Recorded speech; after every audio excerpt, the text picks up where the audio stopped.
નિયતિએ ગમે તેટલી પીડા આપી, જીવનને ગમે તેટલું રડાવ્યું, ક્યારેક ભૂખને કારણે રડાવ્યું, ક્યારેક પોતાના જ લોકોને પરાયા બનાવ્યા, છતાં પણ તેને દરેક ગાને હૃદયથી અપનાવ્યા. નમસ્કાર પ્રિય મિત્રો, જ્ઞાન વિચાર કહાની ચેનલમાં તમારું સ્વાગત છે. પ્રિય મિત્રો, આજે અમે તમારા માટે એક એવી છોકરીની વાર્તા લઈને આવ્યા છીએ જેને નાનપણમાં જ પોતાના માતા પિતાને ગુમાવી દીધા.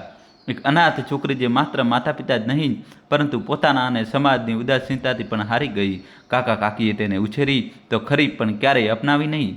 દરરોજ અપમાન અને દરેક રાત્રે એકલતા. કહેવાય છે કે જેના માતા પિતા નથી હોતા તેનું કોઈ નથી હોતું, અને આ જ વાત તેના જીવનની સચ્ચાઈ બની ગઈ. આખરે એક દિવસ જ્યારે જીવન બોજ લાગવા લાગ્યું ત્યારે તેને નિયતિને રાવવાનો નિર્ણય કર્યો, અને એક દિવસ તેને નદીમાં છલાંગ લગાવી દીધી અને હંમેશા માટે આ દુનિયા છોડી દીધી. પણ શું ખરેખર આ જ અંત હતો, કે પછી આ વાર્તા હજુ શરૂ જ થઈ હતી? તો ચાલો મિત્રો, અમે તમને તે ભાવનાઓની યાત્રા પર લઈ જઈએ જ્યાં દરેક શબ્દ એક વેદના બનીને દિલમાં ઉતરશે, જ્યાં આંસુ પણ તમારી આંખોથી પરવાનગી લીધા વિના વહી નીકળશે. થોડા જ દિવસોમાં જ રૂપાળીના લગ્ન થવાના હતા. તેના કાકા અન્ય સંબંધીઓ સાથે મળીને લગ્નની વ્યવસ્થા કરી રહ્યા હતા. રૂપાળીને જાણે આ બધા સાથે કોઈ લેવા દેવા નહોતી. તે બેસીને પોતાની માતાને બસ યાદ કરી બસ રડતી રહેતી હતી. લગ્ન પહેલાં 2 દિવસ કંચન પણ આવી ગઈ. કંચન રૂપાળીની ખૂબ સારી બહેનપણી છે. આ બંનેની મિત્રતા વિશે પણ આપણે આ વાર્તામાં આગળ જાણીશું. કંચનને જોઈને રૂપાળીના આંસુ બંધાઈ ગયા. અહીં તો બધા તેને પરાયા જ લાગી રહ્યા હતા. આ કારણે રૂપાળીના કાકીને કંચન પસંદ નહોતી, પરંતુ તે મોટા ઘરની દીકરી હતી એટલે કંઈ પણ બોલી શકતા નહોતા. કંચને આવીને લગ્નની બધી તૈયારીઓનો તાગ મેળવ્યો. જ્યાં પણ તેને ખામી જણાઈ તેને પોતાના હિસાબે બધું બરાબર કરાવ્યું. કંચન શહેરથી પૈસા અને ઘરેણાં લઈને આવી હતી. તેને ઘરેણાં રૂપાળીને આપ્યા તો રૂપાળી બોલી ઉઠી, બહેન, આની શું જરૂર હતી? તું આવી બસ મારા લગ્ન માટે, એ જ મારા માટે ઘણું છે. કંચનને તેને સમજાવતા કહ્યું, જો હું જે કંઈ પણ કરી રહી છું તે તારા ભલા માટે કરી રહી છું. આ પૈસા અને ઘરેણાં તું તારી પાસે રાખજે, કોઈને કહેતી નહીં. જીવનમાં ક્યારેય પણ ફસાઈ જાય તો આ પૈસા અને ઘરેણાં તારા કામ આવશે. અને હા, મારો ફોન નંબર હંમેશા સાચવીને રાખજે. આમ પણ હું તારા સાસરે પણ આવીશ ક્યારેક. તને મારી જરૂર પડે તો ફોન જરૂર કરજે. આ બધું સાંભળીને રૂપાળીની આંખોમાંથી આંસુ વહેવા લાગ્યા. તે બોલી, બહેન, તું મારી બાળપણની બહેનપણી છે, તો પણ તે એક બહેન કરતાં પણ વધારે મારા માટે કર્યું છે. જેટલા લોકો છે તે કોઈને કોઈ કારણસર મારી સાથે જોડાયેલા છે. કોઈ ઘર પડાવી લેવા માગે છે, કોઈ મારાથી પીછો છોડાવવા માગે છે. હું તારો આ ઉપકાર કેવી રીતે ચૂકવીશ? કંચને તેને ઠપકો આપતા કહ્યું, ખબરદાર, જો આવી કોઈ બેકારની વાતો કરી તો તું મારી નાની બહેન છે. હવે આટલું બધું વિચાર નહીં અને પોતાના આવનારા કાલને સજાવવામાં સપના જોવાનું શરૂ કરી દે. દોસ્તો, જલ્દીથી વિડીયો લાઈક કરી ચેનલ સબસ્ક્રાઈબ કરી દો. આ સાંભળીને કંચન અને રૂપાળી હસવા લાગી. સમય જાણે પાંખો લગાવીને ઉડી રહ્યો હતો. લગ્નના દિવસે બપોરે રૂપાળીના કાકા રૂપાળી પાસે આવ્યા અને બોલ્યા, દીકરી, તારા લગ્નનો ખર્ચ ચૂકવવા માટે હું વિચારી રહ્યો હતો કે તારા ગયા પછી આ મકાન ભાડે આપી દઉં. તેનાથી કરજ ચૂકવાઈ જશે. ત્યારે પાછળ ઉભેલી કંચન બોલી, કાકાજી, એવું કયું મોટું કરજ થઈ ગયું? લગ્નમાં ના તો આપણે કોઈ જમણવાર કરી રહ્યા છીએ, ના વધારે વરરાજાની ગાડી આવી રહી છે. ફક્ત 5 લોકો આવી રહ્યા છે. તેમનું માન સન્માન કરવાનું છે અને તેઓ તો એક જોડી કપડામાં પરણીને લઈ જઈ રહ્યા છે. મને યાદ છે જ્યારે વાત થઈ હતી તો દાન દહેજ માટે તો પહેલાં જ ના પાડી દીધી હતી. કંચનની વાત સાંભળીને કાકાજીને ગુસ્સાથી જોયું. તમે બાળકોને જાણતા નથી અને બકવાસ કરવાનું શરૂ કરી દો છો. જો એમ જ છે તો સાંજે જાનને તમે જાતે જ સંભાળી લેજો. રૂપાળીએ કંચનને ચૂપ કરાવતા કહ્યું, ઠીક છે કાકાજી, તમને જે ઠીક લાગે તે જ સાચું છે. આમ પણ હું તો જઈ રહી છું. ઓછામાં ઓછું આ બહાને ઘરની સાફ સફાઈ થતી રહેશે. આ સાંભળીને કાકાજીએ કંચન તરફ ઘૂરીને જોયું, પછી રૂપાળીના માથે હાથ ફેરવીને પાછા જતા રહ્યા. દોસ્તો, કહાની છેલ્લા સુધી જોજો, હવે નવો ટ્વિસ્ટ આવશે. રૂપાળી, આ તારું મકાન હડપવાની સાજિશ છે, કંચને કહ્યું. રૂપાળીએ તેનો હાથ પકડીને પોતાની પાસે બેસાડી અને ઉદાસ મનથી બોલી, જવા દે કંચન, શું કરી શકીએ? આ લોકો સાથે દલીલ કરીને કોઈ ફાયદો નથી. આમ પણ ભાડે જ આપી રહ્યા છે. કંચન ચૂપ રહી ગઈ. સાંજે જાન આવી. સાદા તરીકે લગ્ન થઈ ગયા. સવારે જ્યારે વિદાયનો સમય આવ્યો તો રૂપાળી ખૂબ રડવા લાગી. કંચન, એવું લાગી રહ્યું છે કે મારું બધું જ છૂટી રહ્યું છે. કંચને તેને સંભાળતા કહ્યું, રૂપાળી, જીવનમાં આગળ વધવું પડે છે. એક ઘર છૂટી રહ્યું છે તો બીજું ઘર મળી પણ તો રહ્યું છે ને. ચિંતા કરીશ નહીં. કંચન રૂપાળીને આશ્વાસન આપી રહી હતી, પરંતુ તેના મનમાં પણ ઘણા વિચાર આવી રહ્યા હતા. કેવી રીતે નવા ઘરમાં રહેશે? તેને ત્યાં કોઈ તકલીફ થશે તો કોઈ પૂછવાવાળું જ નથી. થોડી વાર પછી રૂપાળીની વિદાય થઈ ગઈ. રૂપાલીને વિદાય આપીને બારે મનથી કંચન પણ પાછી પોતાના ઘરે આવી ગઈ. કંચનની માતાએ પૂછ્યું, દીકરી, બધું બરાબર પતી ગયું ને? હા માતા, બધું બરાબર હતું, બસ રૂપાલી ખૂબ રડી રહી હતી. આ સાંભળીને કંચનની માતાએ કહ્યું, હા બેટા, બિચારી અનાથ છે, તેને તો કોઈ બોલાવવાનું જ નથી. એવું સમજી લે કે તેનું પિયર તો પૂરું જ થઈ ગયું. કંચન ભારે મનથી શહેર તરફ રવાના થઈ ગઈ. ઘરે પહોંચીને વિરાટને તેને બધી વાત જણાવી. બધું સાંભળીને વિરાટે કહ્યું, ઠીક છે કંચન, જ્યારે પણ ફુરસદ હોય ત્યારે તેને મળજે, અને રહી વાત બોલાવવાની તો કોઈ તહેવાર પર તું તેને બોલાવી લેજે, ક્યારેક તેની સાથે તહેવાર મનાવવા જઈશું. કંચનને આ સાંભળીને ખૂબ ખુશી થઈ કે તેના પતિનું દિલ તેનાથી પણ મોટું છે. આ બાજુ રૂપાલી જ્યારે તેના સાસરે પહોંચી તો જોયું કે એક તૂટેલું મકાન છે. ગામમાં ઘરના આંગણામાં કેટલીક સ્ત્રીઓ બેઠી હતી, કેટલીક સ્ત્રીઓ તેને આગળ લઈ જઈ રહી હતી. ત્યારે તેણે જોયું કે પાસે જ એક માણસ બેભાન જેવો પડ્યો હતો. રૂપાળી તેને જોઈને ડરી ગઈ. ત્યારે તેની સાસીએ કહ્યું, અરે ડરીશ નહીં, આ તારો દિયર છે, ગઈકાલે લગ્નની ખુશીમાં વધારે પી ગયો છે, તું અંદર ચાલ. રૂપાલી અંદર એક રૂમમાં જઈને બેસી ગઈ. માટીથી લીપેલો ફર્શ, જેના પર એક ચટાઈ પાથરેલી હતી. રૂપાલીને ત્યાં બેસાડવામાં આવી. ઘરમાં ઘણી અવરજવર હતી. થોડી વાર પછી રૂપાલી પાસે પૂજા કરાવવામાં આવી. દોસ્તો જલ્દીથી વિડીયો લાઈક કરી દો. રૂપાલીની સાસુ રૂપાલી પાસે બધા રીતિ રિવાજો કરાવી રહી હતી. બધા કામ પતાવીને એક સ્ત્રીએ રૂપાલીને કહ્યું, વહુ, થોડી વાર આરામ કરી લો. વહુ થાકી ગઈ હશે, તે એક ઓશિકું આપીને ગઈ. જતી વખતે દરવાજો બંધ કરી ગઈ. રૂપાલીએ ઓશિકાને માથા નીચે રાખીને સૂઈ ગઈ. થાકને લીધે તેનું શરીર તૂટી રહ્યું હતું. થોડી જ વારમાં તેને ઊંઘ આવી ગઈ. રૂપાલીની ઊંઘ ઉડી ત્યારે જોયું કે રાત થઈ ગઈ હતી. રૂમમાં અંધારું હતું, તેને કંઈ દેખાતું નહોતું. તેને કોઈ રીતે ફંફોળીને રૂમનો દરવાજો થોડો ખોલ્યો તો જોયું કે બહાર ઘણી સ્ત્રીઓ બેસીને વાતો કરી રહી છે. થોડી વારમાં એક છોકરી રૂમમાં આવી. તેને રૂમની લાઇટ ચાલુ કરી. પછી તે રૂપાલીને પોતાની સાથે લઈને આંગણામાં આવી ગઈ. તે લગ્નની બાકીની વિધિઓ પતાવવા લાગી. કંગનની વિધિ વખતે તેને પોતાના પતિને ધ્યાનથી જોયો. તેઓ હસી રહ્યા હતા. બધી વિધિઓ પછી રૂપાળી અને તેના પતિ નરેશને એક સ્ત્રી રૂમમાં મૂકી ગઈ. નરેશે રૂપાળીને કહ્યું, જો આ ઘરમાં તને કોઈ વાતની તકલીફ નહીં પડે. હું જાણું છું કે હવે તારા ઘરમાં કોઈ નથી, પણ ચિંતા ન કરજે, હું હંમેશા તારો સાથ આપીશ. મારીમાં થોડી કડક સ્વભાવની છે. બસ એક વાત છે, મારા ઘરમાં મારો નાનો ભાઈ મહેશ થોડો બગડી ગયો છે. માના લાડ પ્યારે તેને બગાડી દીધો છે. હું કોશિશ કરી રહ્યો છું કે તે ક્યાંક કામ પર લાગી જાય તો તેના પણ લગ્ન કરાવી દઈએ. રૂપાળી બધું સાંભળી રહી હતી. તેને હવે થોડી શાંતિ મળી રહી હતી. રૂપાળીને સાસરે આવ્યાને 1 મહિનો પૂરો થઈ ગયો હતો.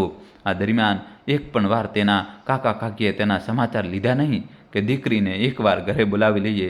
કંચનનો દર 3જા 4થા દિવસે ફોન આવી જતો હતો. દોસ્તો કહાની છેલ્લા સુધી જોજો. રાતના સમયે જ્યારે નરેશ પાછા ફરતા ત્યારે જ કંચન રૂપાળી સાથે વાત કરતી હતી. એક દિવસ કંચને કહ્યું, રૂપાળી, હું એકવાર તારા સાસરે આવવા માગું છું અને તને મારા ઘરે લઈ જવા માગું છું. આ સાંભળીને રૂપાળીએ કહ્યું, કંચન, હું અત્યારે આવી શકું નહીં. ખરેખર શિયાળાનો સમય છે. મારે તેમને સવારે જ ખાવાનું બનાવીને આપવું પડે છે. મારે તે બહુ વધારે કામ થતું નથી. ઉનાળામાં હું તને મળવા જરૂર આવીશ. ધીમે ધીમે સમય પસાર થઈ રહ્યો હતો. અહીં કંચન અને તેના પતિ વિરાટે પોતાના ઘરની પાસે જ એક જગ્યાએ જમીન ખરીદી લીધી. તે જમીન પર તેઓ એક મોટી હોસ્પિટલ બનાવી રહ્યા હતા. કંચન અને વિરાટ કામમાં એટલા વ્યસ્ત થઈ ગયા કે તેમને રૂપાળીનું ધ્યાન જ ન રહ્યું. બંનેએ પોતાની નોકરી છોડી દીધી. બેંકમાંથી લોન લઈને આખી હોસ્પિટલ તૈયાર કરી. હોસ્પિટલ પૂરી થયા પછી તે બધી સુવિધાઓથી સજ્જ હતી. કંચન અને વિરાટ દિવસ રાત હોસ્પિટલને સુચારુ રૂપથી ચલાવવા કામમાં લાગી ગયા.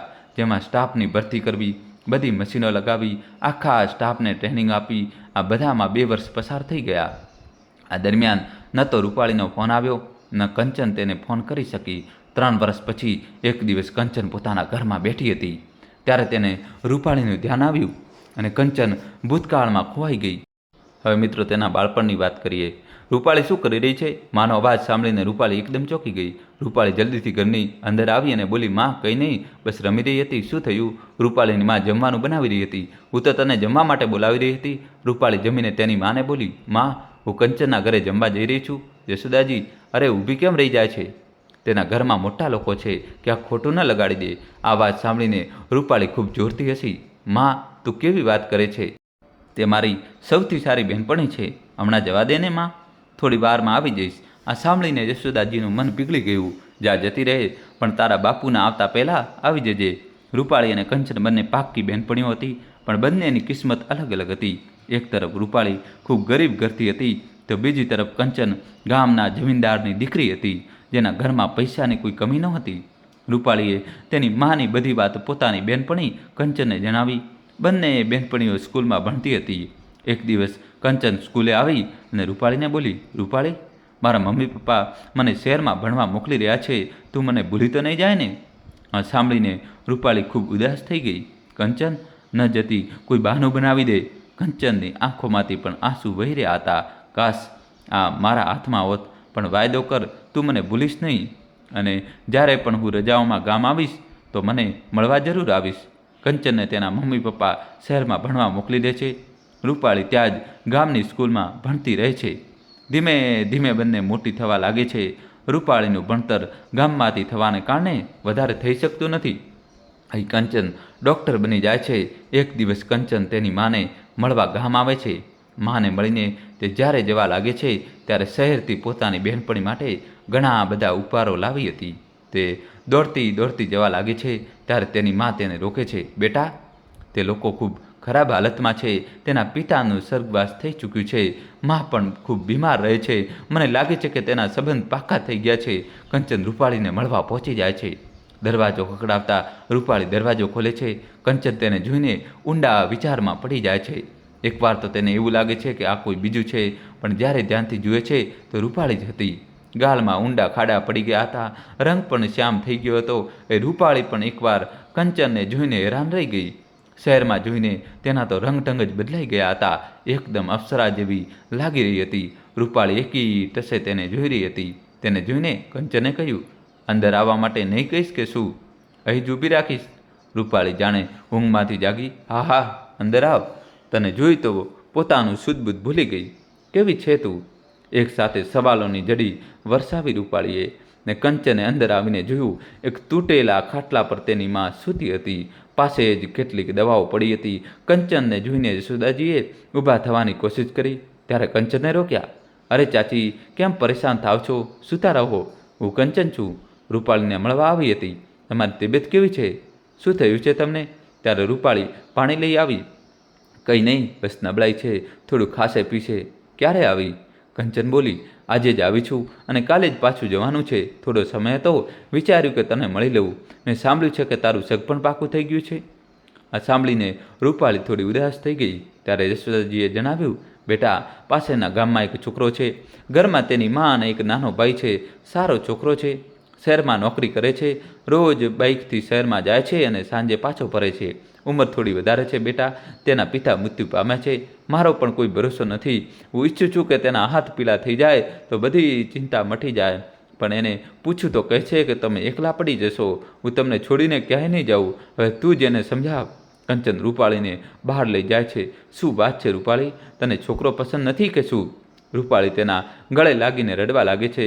ના, મેં છોકરો નથી જોયો. એ તો કાકાજીએ સગપણ પાકું કરાવ્યું છે, એ વાત નથી. માને એકલી કેવી રીતે છોડું? કંચને તેની વાત સમજતા કહ્યું, એ વાત તો તારી સાચી છે, પણ લગ્ન તો કરવા પડશે. જો આમ વિચારવામાં માને કંઈ થઈ ગયું તો તારા લગ્ન કેવી રીતે થશે? અને જો એકવાર તારા લગ્ન થઈ ગયા અને તારો પતિ સારો નીકળ્યો તો તું તેની સાથે ક્યારેય પણ તારી માને મળવા આવી શકીશ. આમ પણ ચાચી થોડા દિવસોમાં સારી થઈ જશે. રૂપાળીએ ઉદાસ મને કહ્યું, ના, તે હવે સારી નહીં થાય. ડૉક્ટર સાહેબે જવાબ આપી દીધો છે. કેન્સર છે, છેલ્લી સ્ટેજનું છે. તેમને કંઈ જણાવ્યું નથી. તું પણ ન જણાવતી. આ સાંભળીને કંચને કહ્યું, તો પછી આને તારી માની છેલ્લા ઈચ્છા માનીને પૂરી કર. લગ્ન કરી લે.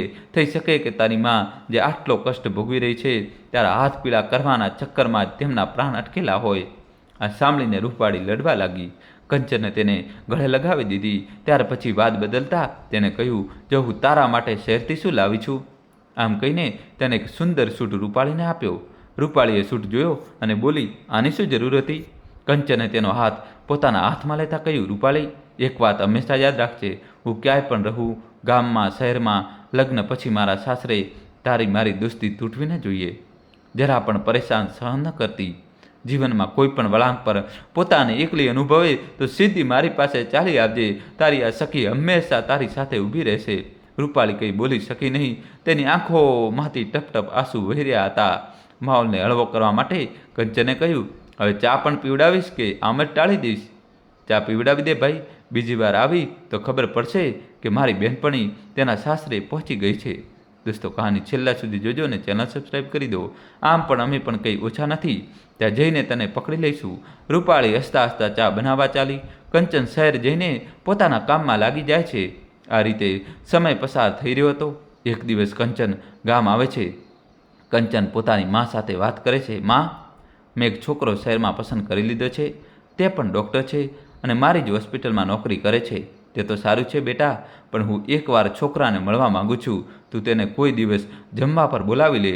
આમ તો તમે બંને સમજદાર છો, પણ મારે તેને મળવું છે. કંચન ખૂબ ખુશ થાય છે. તે વિરાટને ફોન કરી બધી વાત જણાવી દે છે અને ઘરે આવવા માટે કહી દે છે.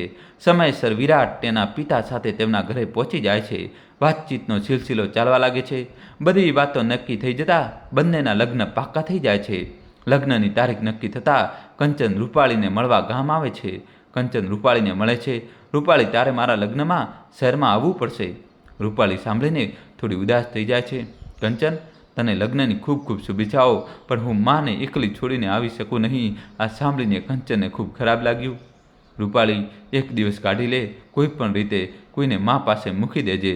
રૂપાળીએ લાચારી ભરી નજરોથી કંચન સામે જોયું. કંચન, તું તો જાણે જ છે કે અમારો કોઈ સાથ આપતું નથી. મને આ વાતનો હંમેશા અફસોસ રહેશે. આ સાંભળીને કંચન બોલી, કોઈ વાંધો નહીં, હું સમજી શકું છું. હું લગ્ન પછી તને મળવા જરૂર આવીશ. થોડા જ દિવસોમાં કંચનના લગ્ન થઈ જાય છે. કંચન પોતાની ગૃહસ્થીમાં વ્યસ્ત થઈ જાય છે. એક બે વાર તે ગામ ગઈ, પણ રૂપાળીને મળવાનો સમય તેને મળી શક્યો નહીં, કારણ કે તેના પતિ વિરાટ પાસે સમય નહોતો. તે તેમની સાથે જ ગાડીમાં પાછી આવી જતી હતી. એક દિવસ કંચન ઘરે જતી. આજે તેની ડ્યુટી નહોતી. ત્યારે તેને રૂપાળીની યાદ આવે છે. પોતાની બહેનપણીને મળવાની ઈચ્છાને તે દબાવી શકતી નથી. તે વિરાટને ફોન કરે છે. વિરાટ, મારે 2 દિવસ માટે ગામ જવું છે. વિરાટ હસીને જવાબ આપે છે, શું થયું? માની યાદ આવે છે? કંચન તેમને સમજાવતા કહે છે, ના, મારી એક બહેનપણી છે ગામમાં. તે બિચારી લગ્નમાં પણ આવી શકી નહીં. તેને જ મળવા જવું છે. ચાલો કાલે જઈએ. હું કાલની રજા લઈ લઉં છું. ના, હું એકલી જતી રહીશ અને 2-3 દિવસ પછી જ પાછી આવીશ. વિરાટ તેની વાત પર સહમત થઈ જાય છે. રૂપાળીને મળવાના ઉત્સાહમાં કંચન જલ્દી પોતાના કપડાં પેક કરીને બપોરની ગાડીથી ગામ પહોંચી જાય છે. અચાનક કંચનને જોઈને તેની મા પૂછે છે, બેટા, અચાનક કેવી રીતે આવી ગઈ? કંચને હસીને જવાબ આપે છે, મા, કંઈ નહીં, બસ એમ જ મન કરી રહ્યું હતું. લગ્ન પછી એક પણ વાર રૂપાળીને મળી શકી નથી. વિચાર્યું કે તેને મળીને ઘણી બધી વાતો કરીશ. આ સાંભળીને કંચનની મા ઉદાસ થઈ ગઈ અને બોલી, સારું કર્યું બેટા કે તેને મળવા આવી ગઈ. તેનો છેલ્લો સહારો તેની માને પણ ભગવાને તેની પાસેથી છીનવી લીધી. હજુ 3 દિવસ પહેલાં જ તેની મા અવસાન પામી બિલકુલ એકલી થઈ ગઈ છે. ઉપરથી તેના કાકાએ 15 દિવસ પછી તેના લગ્ન પાક્કા કરી લીધા છે. આ સાંભળીને કંચનને ઊંડો આઘાત લાગ્યો. તે જલ્દીથી ઘરે બહાર નીકળીને ગામની ગલીઓ પાર કરીને રૂપાળીના ઘરની સામે પહોંચી ગઈ. ઘરની સામે ચટાઈ પાથરેલી હતી. કેટલાક લોકો ત્યાં બેઠા હતા. કંચન રૂપાળીને શોધતી અંદર ચાલી ગઈ. આંગણાની સામે વરંડામાં રૂપાળીને ઘેરીને ગામની કેટલીક સ્ત્રીઓ બેઠી હતી. રૂપાળી, કંચને તેને બોલાવી. કંચનને જોઈને રૂપાળીની જાણે ચીસ નીકળી ગઈ. કદાચ કોઈ શોકની લહેર જેને તે અત્યાર સુધી દબાવીને બેઠી હતી તે બહાર આવી ગઈ. રૂપાળી તરત જ રડતી આંગણામાં ઊભી રહી. કંચનના ગળે લાગી ગઈ. રૂપાળીની આંખોમાંથી પણ આંસુ વહી રહ્યા હતા. રૂપાળીએ તેને સખત પકડી રાખી હતી. કંચન, માં ચાલી ગઈ, બધું ખતમ થઈ ગયું, હું એકલી રહી ગઈ. વારંવાર જ વાતો રૂપાળી બોલી રહી હતી. કંચન તેને કોઈ રીતે પકડીને વરંડામાં લઈ ગઈ. તેને બેસાડી. રૂપાળી, તું ચિંતા ના કર, હું છું ને તારી સાથે. રૂપાળીને ખૂબ લાંબા સમય સુધી દિલાસો આપતી રહી. હવે કંચનને સમજમાં આવ્યું કે શા માટે આટલા દિવસો પછી અચાનક રૂપાળીની યાદ આવી જે તેને બેચેન કરી ગઈ. રૂપાળીના દિલનો અવાજ કંચન સુધી સંદેશ બનીને પહોંચી ગયો. ખૂબ લાંબા સમય સુધી બેઠા પછી કંચને રૂપાળીને પૂછ્યું, તું કંઈ ખાધું? રૂપાળીએ ખૂબ મુશ્કેલીથી જવાબ આપ્યો, કંચન, બિલકુલ મન નથી. એવું લાગે છે કે મા સાથે મારો પ્રાણ પણ નીકળી જાય. પણ તને જોઈને લાગે છે કે મારું કોઈ પોતાનું છે. શું તું થોડા દિવસ સુધી મારી પાસે રોકાઈ શકીશ? કંચને તેના આંસુ લૂછતા કહ્યું, ચિંતા ન કર, હું હમણાં અહીં જ છું, પણ તારે જમવું પડશે. ભૂખ્યા રહેવાથી તું બીમાર પડી જઈશ. તને મારી મિત્રતાના સોગંદ છે, ખાઈ લે. રૂપાળીના વારંવાર ના પાડવા છતાં કંચને તેને જબરજસ્તી ખાવા ખવડાવ્યું. રાતના સમયે જ્યારે રૂપાળી સૂઈ ગઈ ત્યારે તેની કાકી સાથે કંચને કહ્યું, કાકીજી, તેને ન જણાવતા કે હું જઈ રહી છું. સવાર પહેલાં જ આવી જઈશ. કાકીજીએ કંચનના માથા પર હાથ ફેરવતા કહ્યું, બેટા, સવારે જરૂર આવી જજે. તારા આવવાથી એના જીવમાં જીવ આવ્યો છે. તારાથી ઘણી હિંમત મળી. રૂપાળીને સૂતી મૂકીને કંચન ઘરે આવી ગઈ, પણ તેની આંખોમાંથી ઊંઘ કોસો દૂર ભાગી ગઈ હતી. હવે રૂપાળીનું શું થશે? આ સવાલ વારંવાર તેને પરેશાન કરી રહ્યો હતો. સવાર થતાં જ કંચન રૂપાળી પાસે પહોંચી જાય છે. આખરે દિવસ ત્યાં જ રોકાઈ જાય છે. આ દરમિયાન ઘણીવાર વિરાટનો ફોન આવ્યો. તે પણ ગામ આવવા માંગતો હતો, પણ કંચને ના પાડી દીધી. 3-4 દિવસ પસાર થઈ જતા કંચને રૂપાળીને કહ્યું, રૂપાળી, તારે હિંમતથી કામ લેવું પડશે. મારે હવે જવું પડશે. આ મારો ફોન નંબર છે. જ્યારે પણ તને મારી જરૂર હશે તો હું આવી જઈશ. કંચન પાછી આવીને પોતાના કામમાં લાગી જાય છે. આ રીતે 2-3 મહિના પણ પસાર થઈ જાય છે. એક દિવસ કંચન કોઈ કામથી પોતાની માને ફોન કરે છે. કેમ છો માં? ઘણા દિવસો થઈ ગયા તમારી સાથે વાત કર્યાને. ઘરમાં બધા કેમ છે? એમ તો બધું બરાબર છે. તું કેવી છે? ગામ ક્યારે આવી રહી છે? એકવાર આવીને તારી માને મળી જા. કંચના સાંભળીને થોડીવાર ચૂપ થઈ જાય છે. પછી કહે છે, માં, મારું પણ ખૂબ મન છે ગામમાં આવવાનું, પણ સમય જ મળી રહ્યો નથી. જોઉં છું, સમય કાઢીને આવવાનો કાર્યક્રમ બનાવું છું. આ 2 મહિનામાં રૂપાળીની જિંદગી સંપૂર્ણપણે બદલાઈ ગઈ હતી. બધા સગા સંબંધીઓએ તેનાથી પીછો છોડાવવા માટે આવવા જવાનું બંધ કરી દીધું હતું. થોડા દિવસો પછી રૂપાળીની કાકી તેના ઘરે આવી. કાકીએ રૂપાળીને એકલી બેઠેલી જોઈને કહ્યું, રૂપાળી, એકલી બેઠી છે? શું વાત છે? રૂપાળીએ કાકીજી સામે જોઈને કહ્યું, સારું છે કાકીજી, તમે જણાવો કેમ છો? હવે એકલા જ રહેવાનું છે. પહેલાં માં હતી તો કોઈને કોઈ આવતું જતું રહેતું, પણ હવે તો કોઈ પણ આવતું નથી. આ સાંભળીને કાકીજી થોડીક ખચકાઈ જાય છે. પોતાનો ખચકાટ મીટાવવા માટે તે કહે છે, અરે બેટા, મારા પગમાં દુખાવો રહે છે, ચાલવા ફરવાતું નથી. આજે પણ ખૂબ મુશ્કેલીથી આવી છું. તારા કાકાએ તારા માટે એક છોકરો જોયો છે. તે છોકરાના પિતા નથી, માં છે, અને એક નાનો ભાઈ છે. છોકરો નોકરી કરે છે અને તેમને કોઈ વસ્તુનો લોભ પણ નથી.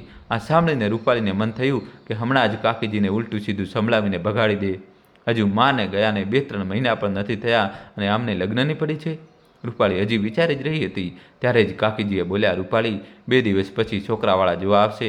તૈયાર રહેજે બેટા, અને ઘરને પણ સારી રીતે સાફ કરી લેજે. હું તારી બહેનને પહેલાંથી મોકલી દઈશ. આ કેટલાક પૈસા રાખી લે.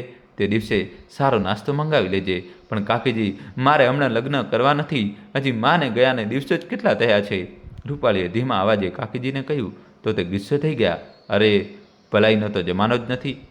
ઘરમાં ખાવા માટે અનાજના દાણા નથી અને આટલો સારો સંબંધ ઠુકરાવી રહી છે. તું વિચાર્યું છે કે ઘરનો ખર્ચ કેવી રીતે ચાલશે? મને રાત્રે ચકાસીશ કે આ સાચું બોલી રહ્યા છે કે નહીં. આ તને ફસાવવાની કોશિશ કરી રહ્યા છે. તારું મકાન પચાવી પાડવાની તૈયારી કરી રહ્યા છે. કંચન કોઈ રીતે સમય કાઢીને પહોંચી ગઈ. છોકરાની મા અને છોકરો બંને આવ્યા હતા. છોકરો દેખાવામાં સાવ સામાન્ય હતો. કંચને છોકરાને કેટલાક સવાલો પૂછ્યા, જેના તેણે બરાબર જવાબ આપ્યા. રૂપાળી અને છોકરાએ એકલામાં થોડી વાત કરી. પછી રૂપાળીએ કંચનને એકલામાં પૂછ્યું, કંચન, તું કહે, તને શું લાગે છે? રૂપાળી, છોકરો તો બરાબર લાગે છે. મને યોગ્ય લાગ્યો છોકરો. કંચને પૂછ્યું. રૂપાળીએ શરમાતા કહ્યું, જોજો, તને યોગ્ય લાગે તો જ હું આ પાડીશ. કંચને તેને સમજાવતા કહ્યું, રૂપાળી, ક્યારેક ક્યારેક પરિસ્થિતિ સાથે સમાધાન કરવું પડે છે. એકલા રહેવા કરતાં તો સારું છે. એક પરિવાર મળી જશે તને. કંચનના સમજાવવાથી રૂપાળી લગ્ન માટે માની ગઈ. કંચન બેઠા બેઠા આ બધી વાતો યાદ કરી રહેતી હતી કે ત્યારે જ વિરાટ આવી જાય છે. ક્યાં ખોવાઈ ગઈ કંચન? વિરાટે અવાજ લગાવ્યો. કંચન અવાજ સાંભળીને પોતાના પતિ વિરાટને બોલી, હે ભગવાન, હું તો મારી પરેશાનીઓમાં રૂપાળીને બિલકુલ ભૂલી જ ગઈ છું. આ તેનો ફોન આવ્યો. વિરાટે કહ્યું, શું કરીએ કંચન? આટલું મોટું કામ છે, 1 મિનિટની પણ ફુરસદ ન મળી. ચાલ ફોન કરી લે. કંચને ફોન લગાવ્યો, પણ ફોન સ્વિચ ઓફ હતો. ઘણીવાર લગાવવા છતાં પણ જ્યારે ન મળ્યો તો વિરાટે કહ્યું, કદાચ ફોન બંધ થઈ ગયો હોય. ઘણીવાર ગામમાં રાત્રે લાઇટ હોતી નથી, ચાર્જ થયો નહીં હોય. કાલે લગાવી લેજે. તારા પતિને દિવસમાં મેસેજ આપી દેજે કે ઘરે જઈને રૂપાળી સાથે વાત કરાવી દે. બીજા દિવસે પણ કંચન ફોન કરતી રહી, પણ ફોન સ્વિચ ઓફ હતો. કંચન એક પણ વાર રૂપાળીના સાસરે ગઈ નહોતી, એટલે જ તેને તે ગામનું સરનામું પણ ખબર નહોતું જ્યાં જઈને તે પૂછપરછ કરી શકે. ઘણા દિવસો સુધી જ્યારે રૂપાળી સાથે કોઈ સંપર્ક ન થઈ શક્યો, ત્યારે કંચને પોતાના ગામ જઈને પૂછપરછ કરવાનું વિચાર્યું. એક દિવસ તે હોસ્પિટલનું કામ પતાવીને ગાડી લઈને પોતાના ગામ પહોંચી ગઈ. પોતાના ઘરે જઈને માને મળી. તેને જોતાં જ માએ કહ્યું, બેટા, તને જોવા માટે તો આંખો તરસતી હતી. આખા 2 વર્ષ પછી આવી છે. કંચન માના ગળે લાગી ગઈ. તેની આંખો પણ ભીની થઈ ગઈ હતી. શું કરું માં? હોસ્પિટલ ખોલવાના ચક્કરમાં સમય જ ન મળ્યો. હવે થોડી ફુરસદ મળી તો આવી ગઈ તને મળવા. ચા નાસ્તો કર્યા પછી માં દીકરી વાતો કરવા બેસી ગયા. માએ પૂછ્યું, રૂપાળી વિશે કંઈ ખબર પડી કે શું? ઘણા દિવસોથી તેને ફોન કરી રહી છું પણ ફોન સ્વિચ ઓફ આવે છે. ના બેટા, તેના કાકા કાકી તો સરખી રીતે વાત કરતા નથી, એટલે અમે તેમની સાથે કોઈ મતલબ રાખતા નથી. બસ એટલી ખબર છે કે તેના ઘરને ભાડે ચડાવીને તેનો કાકો મજાક કરી રહ્યો છે અને ઘર વેચવાની કોશિશ પણ કરી રહ્યો છે. કંચને નિરાશ થઈને પૂછ્યું, શું હું એકવાર તેના કાકા કાકીને મળીને પૂછું? કદાચ તેમને ખબર હોય. પણ માએ ના પાડી દીધી. બેટા, તે તો તને પહેલાંથી જ પસંદ કરતા નથી. તને જોશે તો વધારે ગુસ્સે થઈ જશે અને મને લાગે છે કે તેમને પણ કંઈ ખબર નહીં હોય, કારણ કે તેમણે તેને પાછું ફરવા માટે તો બોલાવી નહીં. આજ સુધી તે આ ગામમાં આવી નહીં કે અહીંથી કોઈ તેને મળવા ગયું પણ નથી. પણ કંચન માની નહીં. તે રૂપાળીના કાકાના ઘરે પહોંચી ગઈ. દરવાજો ખખડાવ્યો. તેની કાકીએ દરવાજો ખોલ્યો. અરે કંચન, તું ઘણા દિવસો પછી આવી? બોલ, શું કામ છે? કાકીજી, રૂપાળીના કોઈ સમાચાર છે કે તમને? ઘણા દિવસોથી તેનો ફોન લાગી રહ્યો નથી. આ સાંભળીને કાકી હસીને બોલી, તેના કાકાએ આટલા સારા ઘરમાં તેના લગ્ન કરાવ્યા છે. રાજ કરતી હશે. જ્યારે તે અમને યાદ કરતી નથી તો અમારે તેની શું જરૂર છે? એક પણ વાર પોતાના પતિ સાથે અમને મળવા આવી નહીં. આ સાંભળીને કંચન ઉદાસ થઈ જાય છે. છતાં પણ તે પૂછે છે, કાકીજી, તમે મને બસ તેના ગામનું નામ જણાવી દો, હું શોધી લઈશ. આના પર મોઢું બગાડતા કાકીએ કહ્યું, બેટા, મને તો ખબર નથી. તારા કાકા શહેરમાં ગયા છે. રૂપાળીની કાકીએ વાત ટાળી દીધી. કંચન નિરાશ થઈને પાછી આવી ગઈ. એક દિવસ સાંજે 6 વાગે કંચન હોસ્પિટલથી ઘર માટે નીકળી રહી હતી ત્યારે અજાણ્યા નંબરથી ફોન આવ્યો. પહેલાં તો કંચને ફોન કાપી નાખ્યો, પણ જ્યારે વારંવાર ઘંટડી વાગી રહી હતી, અનિચ્છાએ કંચને ફોન ઉપાડ્યો. બીજી તરફ રૂપાળીનો અવાજ સાંભળીને કંચન ચોંકી ગઈ. રૂપાળી? રૂપાળી ખૂબ રડી રહી હતી. રૂપાળી, તું કેમ રડી રહી છે? ક્યાં છે તું? જણાવ. તારા પતિએ કંઈ કહ્યું છે કે શું? મને સાચી વાત જણાવ. પણ રૂપાળી ખૂબ મુશ્કેલીથી બસ એટલું જ કહી શકી, કંચન, હું ખૂબ મુસીબતમાં છું. તું મને બચાવી લે. હું એ ગામના બસ સ્ટેન્ડ પર છું. કોઈ પાસેથી ફોન માંગીને વાત કરી રહી છું. તું અહીં આવી જા, નહીંતર હું મરી જઈશ. તું ચિંતા ન કર, ત્યાં જ રોકા. અમે 1 કલાકમાં પહોંચી રહ્યા છીએ. જેનો ફોન છે તેમની સાથે મારી વાત કરાવ. રૂપાળીએ દુકાનવાળા ભાઈને ફોન આપી દીધો. ભાઈ, તમે એ બસ સ્ટેન્ડ પર છો કે શું? અમારી ઓળખીતી છે, તેનું ધ્યાન રાખજો. અમે બસ હમણાં જ પહોંચી રહ્યા છીએ. તમારી ખૂબ મહેરબાની થશે. દુકાનવાળો બોલ્યો, આ બેન ખૂબ લાંબા સમયથી રડી રહી છે. મારી અહીં જ પાનની દુકાન છે, તમે આવી જાઓ. દોસ્તો, જલ્દીથી વિડીયો લાઇક કરી ચેનલ સબસ્ક્રાઈબ કરી દો. કંચને ફટાફટ વિરાટને ફોન કર્યો. વિરાટ બધા કામ છોડીને કંચન પાસે પહોંચી ગયો. પછી બંને રૂપાળીએ જણાવેલા બસ સ્ટેન્ડ તરફ ચાલ્યા ગયા. ત્યારે વિરાટે કહ્યું, હજી તો પહોંચવામાં સમય લાગશે. મારો મિત્ર અનુરાગ ત્યાં જ રહે છે. હું તેને ત્યાં મોકલી દઉં છું. તારી પાસે રૂપાળીનો ફોટો હોય તો મોકલી દે. વિરાટે અનુરાગને ફોન કર્યો. અનુરાગ, તારી મદદ જોઈતી હતી. તું હમણાં ગામના બસ સ્ટેન્ડ પર જતો રહે. હું તને ફોટો મોકલી રહ્યો છું. આ કંચનની મિત્ર છે, ખૂબ પરેશાન છે. અમે ત્યાં આવી રહ્યા છીએ. જ્યાં સુધી અમે આવીએ ત્યાં સુધી તેનું ધ્યાન રાખજે. કોઈ તેને નુકસાન ન પહોંચાડી શકે. બસ અમારા આવતા સુધી સંભાળી લેજે. અનુરાગે જવાબ આપ્યો, ભાઈ, ચિંતા ન કર. હું હમણાં 10 મિનિટમાં પહોંચી રહી છું અને તારી તેમની સાથે વાત પણ કરાવી દઈશ. આ સાંભળીને વિરાટ અને કંચનને થોડી શાંતિ મળી. અનુરાગ બાઇકથી ફટાફટ રૂપાળી પાસે પહોંચી ગયો. તે પાનવાળા પહોંચ્યો. રૂપાળી ત્યાં જ હતી, પણ તે તેને ઓળખી શક્યો નહીં. કંચને જે ફોટા મોકલ્યા હતા તે રૂપાળીના લગ્નનો હતો. તેને પાનવાળાને પૂછ્યું તો પાનવાળાએ રૂપાળી તરફ ઇશારો કર્યો. જૂની સાડી પહેરેલી એક નબળી સ્ત્રી બેઠી હતી. અનુરાગે ફોટાને ધ્યાનથી જોયો ત્યારે સમજાયું કે આ તે જ છે. બહેન, મને કંચને મોકલ્યો છે. તમે બરાબર તો છો? ચિંતા ના કરો, તે પણ આવી રહ્યા છે. આ સાંભળીને રૂપાળી રડવા લાગી. ભાઈ, મારો દિયર મને શોધતો અહીં આવી જશે અને મને જબરજસ્તી લઈ જશે. મારી મદદ કરો. આ સાંભળીને અનુરાગે કહ્યું, તમે ચિંતા ન કરો. મારા રહેતા તમને કોઈ હાથ લગાવી શકશે નહીં. હું હમણાં જ આવ્યો. અનુરાગ પાસે જ એક ચાવાળા પાસેથી ચા અને નમકીનનું પેકેટ રૂપાળી માટે લાવ્યો. રૂપાળી ચા પીવા લાગી. જ્યારે તેને ચા પી લીધી ત્યારે અનુરાગે કહ્યું, તમે આરામથી બેસો, હું હમણાં તમારી વાત કરાવું છું. અનુરાગે વિરાટનો નંબર ડાયલ કર્યો અને રૂપાળીને આપી દીધો. બીજી તરફ કંચન બોલી રહી હતી, રૂપાળી, હવે જણાવ, શું વાત છે? રૂપાળી ખૂબ ડરી ગઈ હતી. તેનાથી કંઈ કહેવાય રહ્યું નહોતું. તે બોલી, બસ બહેન, તું અહીં આવી જા, પછી તને બધું જણાવીશ. આ કહીને રૂપાળીએ ફોન અનુરાગને પકડાવી દીધો. ભાઈ, આણે કંઈ જણાવ્યું નથી. તમે ધ્યાન રાખો. કંઈ જણાવ્યું કે શું? ભાભી, આ ખૂબ ડરી ગઈ છે. તેમણે બસ એટલું જ જણાવ્યું કે તેમના દિયર તેમના શોધતા આવી જશે અને જબરજસ્તી લઈ જશે. તમે ચિંતા ના કરો, મેં મારા 4-5 મિત્રોને બોલાવી લીધા છે. અમારા રહેતા કોઈ તેમને અડી પણ નહીં શકે. તમે આરામથી આવી જાઓ. આ સાંભળીને કંચને કહ્યું, ભાઈ તમારો ખૂબ ખૂબ આભાર. આ મારી બાળપણની બહેનપણી છે. 2 વર્ષથી તેનો કોઈ સંપર્ક થઈ શક્યો નથી. બસ થોડી વાર વધુ તેનું ધ્યાન રાખજો. અમે બસ પહોંચી જ રહ્યા છીએ. અરે ભાભી, આ પણ તો મારી બહેન જેવી જ છે. હવે ચિંતા ના કરો, આરામથી આવો. કંચને ફોન કાપી નાખ્યો અને વિરાટને બોલી, વાત સમજમાં આવતી નથી. તેનો દિયર કેમ તેની સાથે જબરજસ્તી કરી રહ્યો છે? તેનો પતિ ક્યાં છે? રૂપાળીએ જણાવ્યું હતું કે તેનો દિયર તો ગુંડા જેવો છે. આખો દિવસ દારૂ પીને પડ્યો રહે છે, પણ તેના પાછળ કેમ પડ્યો છે? લાગે છે કે તેનો પતિ ક્યાંક કામથી બહાર ગયો હશે. વિરાટે કંચનને સમજાવતા કહ્યું, કંચન ચિંતા ના કર, હમણાં અડધા કલાકમાં આપણે પહોંચી જઈશું. દોસ્તો, કહાની છેલ્લા સુધી જોજો અને વિડીયો લાઇક કરી ચેનલ સબસ્ક્રાઈબ કરી દો. પછી રૂપાળીએ સારી રીતે પૂછી લેજે. ફોન પર તો તે ન જણાવી શકશે, ન તું કંઈ સમજી શકીશ. આમ પણ હવે તેનો દિયર કંઈ કરી શકશે નહીં. અનુરાગને હું જાણું છું, તે અખાડો ચલાવે છે. તેના અખાડાના છોકરાઓ ત્યાં પહોંચી ગયા હશે. તેમને જોઈને તેનો દિયર સામે પણ નહીં આવે. કંચન ખૂબ પરેશાન હતી. હે ભગવાન, રૂપાળી મળી પણ તો કઈ હાલતમાં? બિચારીના જીવનમાં કોઈને કોઈ પરેશાની ઊભી જ રહે છે. મને તો તેના પતિ પર ગુસ્સો આવી રહ્યો છે. જ્યારે તેને ખબર છે કે તેના માતા પિતા નથી અને પોતાનો ભાઈ ગુંડો છે, તો તેને એકલી કેમ છોડી દીધી? પોતાની સાથે શહેરમાં જઈ લઈ જાત. વિરાટ અને કંચન આ રીતે વાતો કરતા બસ સ્ટેન્ડ પહોંચી ગયા. કંચન જેવી જ રૂપાળી પાસે પહોંચી તો તેને જોઈને દંગ રહી ગઈ. કેટલી નબળી થઈ ગઈ હતી રૂપાળી. એક જૂની સાડી પહેરી હતી, હાથમાં કપડાનો એક જૂનો થેલો હતો. થોડીવાર માટે તો કંચન તેને જોતી જ રહી ગઈ, કંઈ બોલી શકી નહીં. પછી તેણે કહ્યું, રૂપાળી. રૂપાળી જે હમણાં માથું ઝુકાવીને બેઠી હતી, કંચનનો અવાજ સાંભળીને જાણે તેનામાં જીવ આવી ગયો. તે કંચનને જોઈને રડવા લાગી અને તેને વળગી પડી. બહેન, તું આવી ગઈ? મને બચાવી લે, નહીંતર આ લોકો મને મારી નાખશે.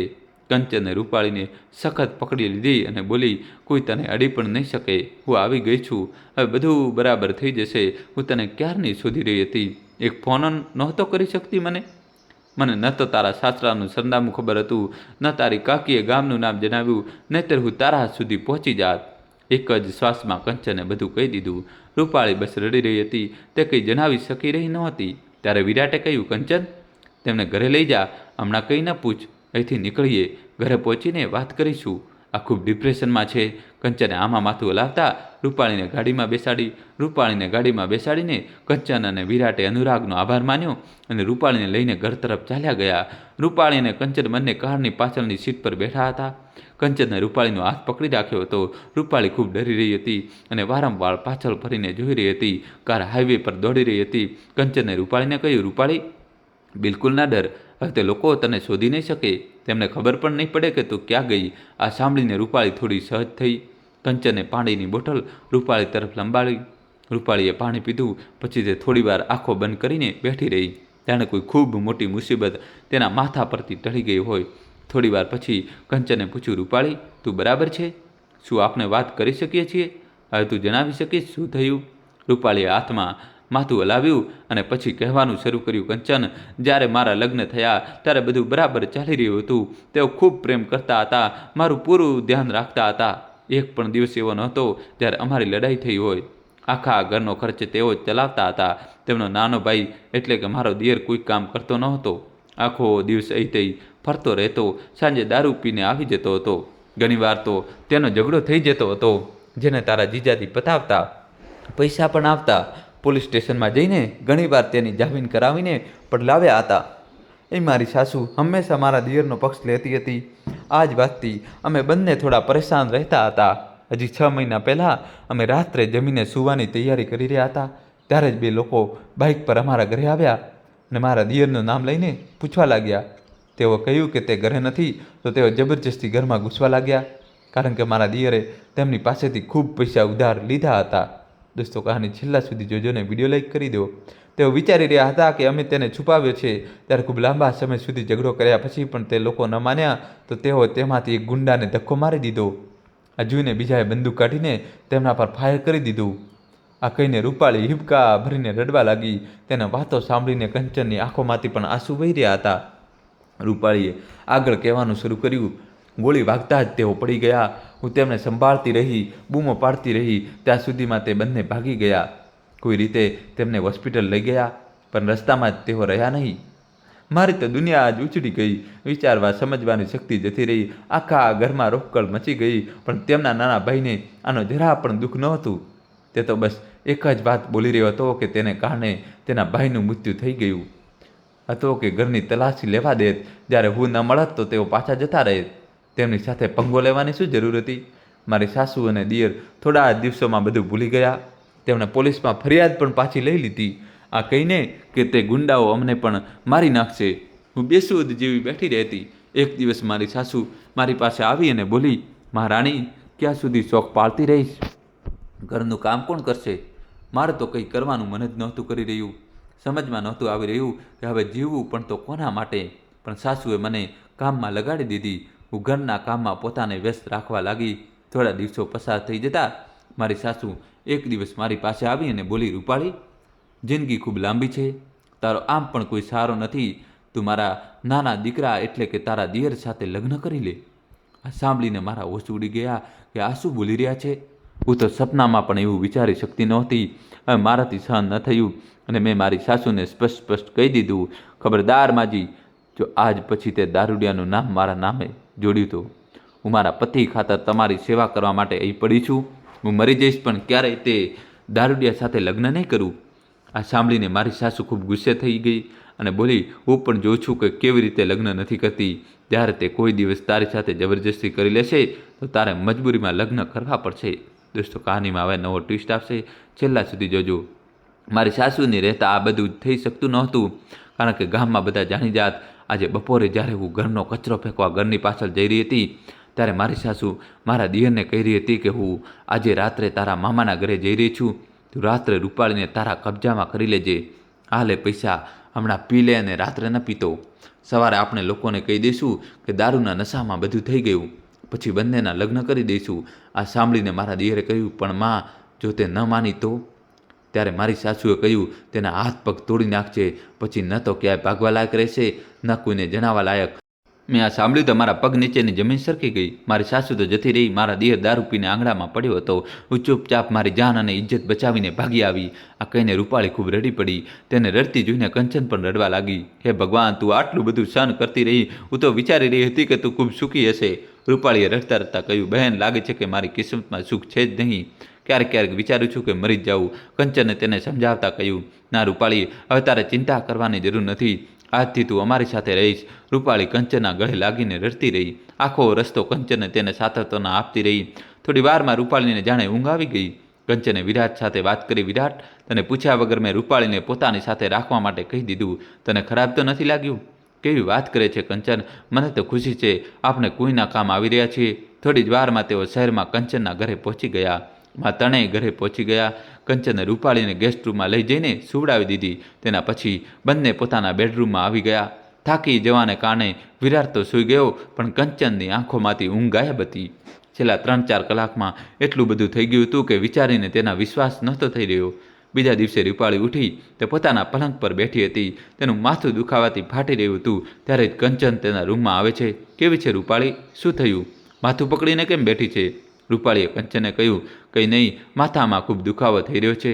કંચન ફટાફટ ગઈ અને તેના માટે એક ગોળી લઈ આવી. તેને ગરમ પાણી સાથે ગોળી આપી, જેને રૂપાળીએ કંઈ પૂછ્યા વગર ખાઈ લીધી. રૂપાળી, તું આરામ કર, હમણાં મેડ આવી જશે ઘરનું કામ કરવા માટે. મારે હોસ્પિટલ જવાનું છે. હું તને જણાવવાનું ભૂલી ગઈ કે અમે બંને નોકરી છોડીને પોતાની હોસ્પિટલ ખોલી લીધી છે. આ જ કારણે હું 2 વર્ષથી તને મળી શકી નથી. રૂપાળીએ ખુશ થતાં કહ્યું, ખૂબ સારું કર્યું કંચન, તારી પ્રગતિ જોઈને મને ખૂબ ખુશી થાય છે. આમ પણ મારી જિંદગીમાં હવે બાકી શું રહ્યું છે? સારું કર્યું કે તું મને મળવા ના આવી. મારી સાસુનો સ્વભાવ ખૂબ ખરાબ છે. તે તારું અપમાન કરતી. મારાથી સહન થતું નથી. બહેન, જે થયું તે ભૂલી જા અને નવા સિરેથી જિંદગી શરૂ કર. પણ હમણાં તું બસ આરામ કર, વધારે ન વિચાર. ભગવાને તને બચાવી લીધી. હું મોડી થઈ રહી છું. તને સાંજે મળું છું. અને હા, ઘરનું કોઈ કામ ન કરતી. બસ આરામ કર. થોડી જ વારમાં મેડ આવી ગઈ. કંચને તેને કંઈ સમજાવ્યું અને તે જતી રહી. મેડ રૂપાળી પાસે આવી અને બોલી, મેડમ, તમારે કંઈ પણ જોઈતું હોય તો મને કહેજો. આ કહીને તે પોતાના કામમાં લાગી ગઈ. દોસ્તો કહાની છેલ્લા સુધી જોજો. રૂપાળી ફરીથી સૂવાની કોશિશ કરવા લાગી. કંચન હોસ્પિટલ પહોંચીને દર્દીઓને જોવામાં વ્યસ્ત થઈ ગઈ. બપોરે કંચન અને વિરાટ બંને લંચ કરવા બેઠા તો કંચને કહ્યું, વિરાટ, આપને રૂપાળી વિશે કંઈક વિચારવું પડશે. દોસ્તો કહાની છેલ્લા સુધી જોજો. હવે કહાનીમાં નવો ટ્વિસ્ટ આવશે. જોડાયેલા રહેજો. વિડીયો લાઇક કરીને તમારા ભાઈ માટે દોસ્તો જલ્દીથી ચેનલ સબસ્ક્રાઈબ કરી દો. જો કંચન, તું ખૂબ ઉતાવળ કરી રહી છે. તું સમજ કે તેને હમણાં જ 6 મહિના પહેલાં તેના પતિનું મૃત્યુ જોયું છે. તેના પછી છેલ્લા 6 મહિનામાં આ બધું સહન કર્યું. મને લાગે છે કે તે ડિપ્રેશનમાં ચાલી ગઈ છે. એટલે તેને કોઈ નવી વાત માટે રાજી કરવી યોગ્ય નહીં હોય. ઓછામાં ઓછા 2-3 મહિના તેને તે ડિપ્રેશનમાંથી બહાર નીકળવા દે. હમણાં 15-20 દિવસ તેને ઘરે આરામ કરવા દે. પછી જેને ક્યારેક ક્યારેક હોસ્પિટલ લઈ આવજે, જેથી તેનું મન બહેલાઈ જાય. પણ યાદ રાખજે, હોસ્પિટલ, ડૉક્ટર, દર્દી, ઓપરેશન જોતાં જ તેને પોતાના પતિનું મૃત્યુ યાદ આવી જશે. એટલે બધું ધીમે ધીમે કરજે. હા, તું સાચું કહી રહ્યો છે. આ બધામાંથી બહાર આવવામાં તેને ઘણો સમય લાગી જશે. વિરાટે કંચનની હામાં હા મિલાવતા કહ્યું, હાલમાં એક કામ કર, તેને 1 અઠવાડિયું આરામ કરવા દે. પછી તેને શોપિંગ પર લઈ જશે. તેને તેની પસંદના કપડાં વગેરેની ખરીદી કરાવજે. તેને સારું લાગશે. કંચન માની જાય છે. સાંજે કંચન કેટલાક ફળો લઈને રૂપાળી પાસે પહોંચે છે. રૂપાળી, કેવો રહ્યો દિવસ? કોઈ પરેશાની તો નથી થઈ ને? આ કેટલાક ફળો છે, હું તારા માટે લાવી છું અને ફ્રીજમાં રખાવી દઉં છું. ખાતી રહેજે. ક્યારેક એમ જ પડ્યા રહે. તું ખૂબ નબળી થઈ ગઈ છે. રૂપાળીએ કંચન સામે જોઈને હસતા કહ્યું, તું મારું કેટલું ધ્યાન રાખે છે. આમ તો હું વિચારી રહી હતી, ક્યાં સુધી તારા પર બોજ બની રહીશ. મને કોઈ કામ મળી જાત તો. તું મારી બહેન છે. આ તારું ઘર છે. હાલમાં આરામ કર. રહી વાત કામની, તો તે બધું પછી. પહેલાં તારું મોઢું જો, કેટલી નબળી થઈ ગઈ છે. જો તું કામ કરવા માંગે છે તો પહેલાં ખાઈ પીને તબિયત બનાવ, પછી જોઈશું. આ સાંભળીને રૂપાળી થોડી હસી. ચાલ, મેડમના ચહેરા પર હસી તો આવી. આ કહીને કંચન હસી પડી. આ રીતે સમય પસાર થઈ રહ્યો હતો. રૂપાળીને આવ્યાને 3 મહિના વીતી ચૂક્યા હતા. આ દરમિયાન કંચન તેને ઘણીવાર બહાર ફરવા લઈ જતી હતી. ક્યારેક ક્યારેક હોસ્પિટલ લઈ જતી હતી. રૂપાળી હવે ખૂબ બદલાઈ ગઈ હતી. તે હવે હસવા લાગી હતી. કંચનની દેખભાળથી તેને પોતાની તબિયત ફરીથી સારી કરી લીધી હતી. દોસ્તો કહાની છેલ્લા સુધી જોજો, નવો ટ્વિસ્ટ આવશે. આ દરમિયાન રૂપાળી વારંવાર કંચન સામે કામ માટે વાત કરતી, પણ કંચન કોઈને કોઈ બહાનું બનાવીને ટાળી દેતી હતી. આ દરમિયાન રૂપાળી વિરાટ સાથે પણ બહુ ખુલી ગઈ હતી. વેત પણ ઘણી મળી ગઈ હતી. વિરાટ રૂપાળીને સાળી સાહેબા કહીને મજાક કરતો, જેના જવાબમાં રૂપાળી તેને જીજાજી કહીને બોલાવતી. આ રીતે સમય પસાર થઈ રહ્યો હતો. 4 મહિના વીતી ગયા પછી એક દિવસ રૂપાળીએ કંચનને પૂછ્યું, કંચન, જો હું હવે બોજ બની શકું નહીં, ક્યાંક તો તું મને ક્યાંક કામ અપાવી દે, અથવા હું ક્યાંક જઈને કામ શોધું છું. કંચન તેને કહે છે, તું એક કામ કર, કાલથી મારી સાથે હોસ્પિટલ ચાલ. કંચન રૂપાળીને હોસ્પિટલ લઈ જઈને પોતાની કેબિનમાં બેસાડી દે છે. પછી રૂપાળી કંચનની સાથે દર્દીઓને જોવા જાય છે. રૂપાળી ધીમે ધીમે કામ સમજી રહી છે. 1 મહિનામાં રૂપાળી બધું સમજી જાય છે. કંચન તેને હોસ્પિટલની ઇન્ચાર્જ બનાવી દે છે. તે સારી રીતે સફાઈનું ધ્યાન રાખે છે. સ્ટાફ પર નજર રાખે છે. કોઈ દર્દીને કોઈ તકલીફ ન પડે તેનું ધ્યાન રાખે છે. હોસ્પિટલમાં કપડાં ધોવાઈને આવે છે તેનું ધ્યાન રાખે છે. થોડા જ દિવસોમાં તે આખી હોસ્પિટલનું કામ સંભાળી લે છે. તેનાથી કંચનનું કામ અડધું થઈ જાય છે. તે હવે ફક્ત દર્દીઓ પર ધ્યાન આપે છે. હોસ્પિટલમાં કોઈ પણ સમસ્યા હોય તો કંચન કહેતી, રૂપાળીને પૂછો, અને તે રૂપાળી પાસે મોકલી દેતી હતી. વિરાટનું કામ પણ ઘણું હળવું થઈ ગયું હતું. રૂપાળી આખી હોસ્પિટલ સારી રીતે સંભાળી લે છે. એક દિવસ કંચનની તબિયત ખરાબ થઈ જાય છે. તે હોસ્પિટલમાં બેભાન થઈ જાય છે. કંચનનો ચેકઅપ થાય છે તો ખબર પડે છે કે તે ગર્ભવતી છે. આ સાંભળીને કંચન અને વિરાટ ખૂબ ખુશ થઈ જાય છે. રૂપાળી હવે હોસ્પિટલના કામની સાથે સાથે કંચનનું પણ ધ્યાન રાખવા લાગે છે. તે કંચનના આહારનું ખૂબ સારી રીતે ધ્યાન રાખતી હતી. રૂપાળીનો સાથ પામીને કંચન ખૂબ ખુશ હતી. દોસ્તો જલ્દીથી વિડીયો લાઇક કરી ચેનલ સબસ્ક્રાઈબ કરી દો. એક તરફ રૂપાળી આખી હોસ્પિટલ સંભાળી રહી હતી, બીજી તરફ કંચન સારી રીતે ધ્યાન રાખતી હતી. રૂપાળી પોતાનું બધું દુઃખ ભૂલીને કામમાં વ્યસ્ત થઈ જાય છે. ધીમે ધીમે તે હોસ્પિટલનું આખું સંચાલન પોતાના હાથમાં લઈ લે છે. રૂપાળીને આખો દિવસ 1 મિનિટની પણ ફુરસદ મળતી ન હતી. પછી તે સમય કાઢીને એકવાર હોસ્પિટલના બધા દર્દીઓની તબિયત વિશે પૂછપરછ કરવા જાય છે. આ સેવા ભાવનાથી દર્દીઓ અને તેમના પરિવારજનો ખૂબ પ્રશંસા કરતા હતા. ક્યારેક ક્યારેક તો રૂપાળી ઘરે ના આવતા રાત્રે હોસ્પિટલમાં જ રોકાઈને કામ પતાવતી હતી. કંચન તેને ફોન પર વળતી હતી કે બધાની સેવા કરતાં કરતાં તું પોતે બીમાર પડી જઈશ, તું પણ થોડો આરામ કરી લે. પણ રૂપાળી આ કહીને ટાળી દેતી હતી કે બહેન, આવો મોકો નસીબમાં મળે છે. જે દર્દમાંથી હું પસાર થઈ રહી છું તેમના દર્દ સામે એ કંઈ જ નથી. એમની સેવા કરીને મને ખૂબ આનંદ મળે છે. કંચન પણ ખૂબ ખુશ હતી.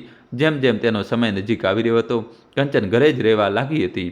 રૂપાળી સવારે ઉઠીને બધા માટે નાસ્તો જમવાનું બનાવીને હોસ્પિટલ જતી રહેતી હતી. હવે તેને હોસ્પિટલની એક નર્સની ડ્યુટી ઘરે લગાવી દીધી હતી, જે કંચનનું ધ્યાન રાખતી હતી. વિરાટ અને રૂપાળી બંને સાથે લંચ કરતા હતા. રૂપાળી વિરાટના ખાવા પીવાનું પણ પૂરું ધ્યાન રાખતી હતી. તે પરિવારે તેને સહારો આપીને અહીં સુધી પહોંચાડી, તેનો ઉપકાર તે તેમની સેવા કરીને પૂરી કરવા માગતી હતી. હોસ્પિટલમાંથી તેને દર મહિને પગાર મળતો હતો. રૂપાળીએ ઘણીવાર ઘરના ખર્ચમાં થોડા પૈસા આપવાની કોશિશ કરી, પણ કંચન ગુસ્સે થઈ જતી હતી. તેને તે પૈસા બેંકમાંથી ન કાઢવાની ના પાડતી હતી. એટલું જ નહીં, પણ બેંકમાં લોકર લઈને રૂપાળીના ગહેણા પણ તેમાં મુકાવી દીધા હતા. રૂપાળીના જીવનનો એકમાત્ર ઉદ્દેશ હવે દર્દીઓની સેવા કરવાનો રહી ગયો હતો. એક દિવસ રૂપાળી હોસ્પિટલમાં રજિસ્ટર તપાસી રહી હતી, ત્યારે તેણે જોયું કે ગયા મહિનાથી હોસ્પિટલનો ખર્ચ વધુ થઈ રહ્યો છે. તે હોસ્પિટલના એકાઉન્ટન્ટ વિભાગમાં ગઈ. ત્યાંનું બધું કામ ટીંકુ જોતો હતો. તે એક એકાઉન્ટન્ટ હતો અને પહેલા દિવસથી જ હોસ્પિટલમાં કામ કરી રહ્યો હતો. રૂપાળી તેને પૂછે છે તો તે જણાવે છે કે રૂપાળીજી, મેં ઘણીવાર વિરાટ સરને જણાવવાની કોશિશ કરી છે કે આપની હોસ્પિટલમાં જેટલા દર્દીઓ છે તે પ્રમાણે દવાઓ અને બાકીનો સામાન ખૂબ વધારે મંગાવવામાં આવી રહ્યો છે અને તે ક્યાં જઈ રહ્યો છે તેની ખબર પડી રહી નથી. રૂપાળીએ કહ્યું, એનો મતલબ કોઈ આ સામાન વેચી રહ્યું છે. ટીંકુજી, તમારે મારો સાથ આપવો પડશે. હું તેને રંગે હાથ પકડવા માગું છું. ટીંકુ માની ગયો. તેને કહ્યું, મેડમ, આ હોસ્પિટલમાં મેં મારી નજર સામે બનતા જોઈ છે. હું શરૂઆતથી આમાં કામ કરી રહ્યો છું, પરંતુ અત્યારે કંચનજી ગયા પછી જે નવી ડૉક્ટર મિસ શિલ્પા આવી છે, ત્યાં બધા ઓર્ડર પાસ કરે છે. મને તેમના પર જ શંકા છે. અડધો માલ અહીં આવે છે અને અડધાનું માત્ર બિલ બને છે. રૂપાળીએ કહ્યું, તમે સાચું કહી રહ્યા છો. ટીંકુએ પૂછ્યું, પણ તેમને પકડાવીશું કેવી રીતે? માલ તો અહીં આવતો જ નથી. બીજા દિવસે રૂપાળી સીધી ડૉક્ટર શિલ્પાને પૂછે છે, શિલ્પાજી, આ જે સ્ટોક તમે મંગાવી રહ્યા છો તેમાંથી અડધો ક્યાં જાય છે? આ સાંભળીને એકવાર શિલ્પા ગભરાઈ જાય છે, પણ કોઈ રીતે પોતાને સંભાળતા તે કહે છે, આખો માલ અહીં જ આવે છે અને વપરાય છે. તમે મારા પર ચોરીનો આરોપ લગાવી રહ્યા છો. તે ગુસ્સે થઈને સીધી વિરાટની કેબિનમાં પહોંચી જાય છે. જુઓ સર, આ મારા પર ચોરીનો આરોપ લગાવી રહ્યા છે. વિરાટે પૂછવા પર રૂપાળી ટીંકુ પાસેથી મળેલી જાણકારી તેને જણાવવા લાગી. વિરાટે ટીંકુને બોલાવીને બધી વાતની તપાસ કરી, પણ છતાંય શિલ્પા વિરુદ્ધ કોઈ પુરાવો મળ્યો નહીં. ડૉક્ટર શિલ્પા વારંવાર ટીંકુ પર આરોપ લગાવીને રડતી રહી હતી.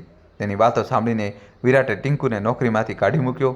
રૂપાળીએ વિરાટને સમજાવવાની ઘણી કોશિશ કરી, પણ તેને તેની એક પણ વાત સાંભળી નહીં. દોસ્તો, કહાની છેલ્લા સુધી જોજો અને ચેનલ સબસ્ક્રાઈબ કરી દો. આ વાતથી રૂપાળી ખૂબ દુઃખી થઈ ગઈ. તેને બહાર જઈને ટીંકુ સાથે વાત કરી, ટીંકુજી, મને માફ કરી દો. મારે પહેલાં પુરાવો શોધીને પછી આરોપ લગાવવો જોઈતો હતો. મારા કારણે તમારી નોકરી જતી રહી. ટીંકુ બોલ્યો, અરે તમે કેમ ચિંતામાં છો? મને તો ગમે ત્યાં કામ મળી જશે. રહી વાત આ નોકરીની, તો આ તે શિલ્પાની ચાલ છે. મને વિરાટ સર પાસેથી આ અપેક્ષા નહોતી. તમે બિલકુલ ચિંતા ન કરો. ટીંકુ જતો રહ્યો. રૂપાળીને આ બધું સારું લાગી રહ્યું ન હતું, પણ તે કરી પણ શું શકતી હતી? હોસ્પિટલનો માલિક વિરાટ હતો. આખરે નિર્ણય તો તેનો જ માનવામાં આવશે. પણ આ બધાથી રૂપાળીના મનમાં વિરાટ માટે એક દિવાલ જેવી ખેંચાઈ ગઈ હતી. તે ટીંકુની નોકરી જવાનું કારણ પોતાને માની રહી હતી. રૂપાળી સમયે સમય પર ટીંકુને ફોન કરીને નોકરી વિશે પૂછતી રહેતી હતી.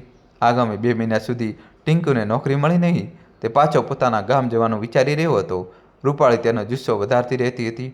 ત્યારે એક દિવસ ટીંકુનો ફોન આવ્યો. તેને એક મોટી હોસ્પિટલમાં એકાઉન્ટન્ટની નોકરી મળી ગઈ છે. પગાર પણ સારો છે.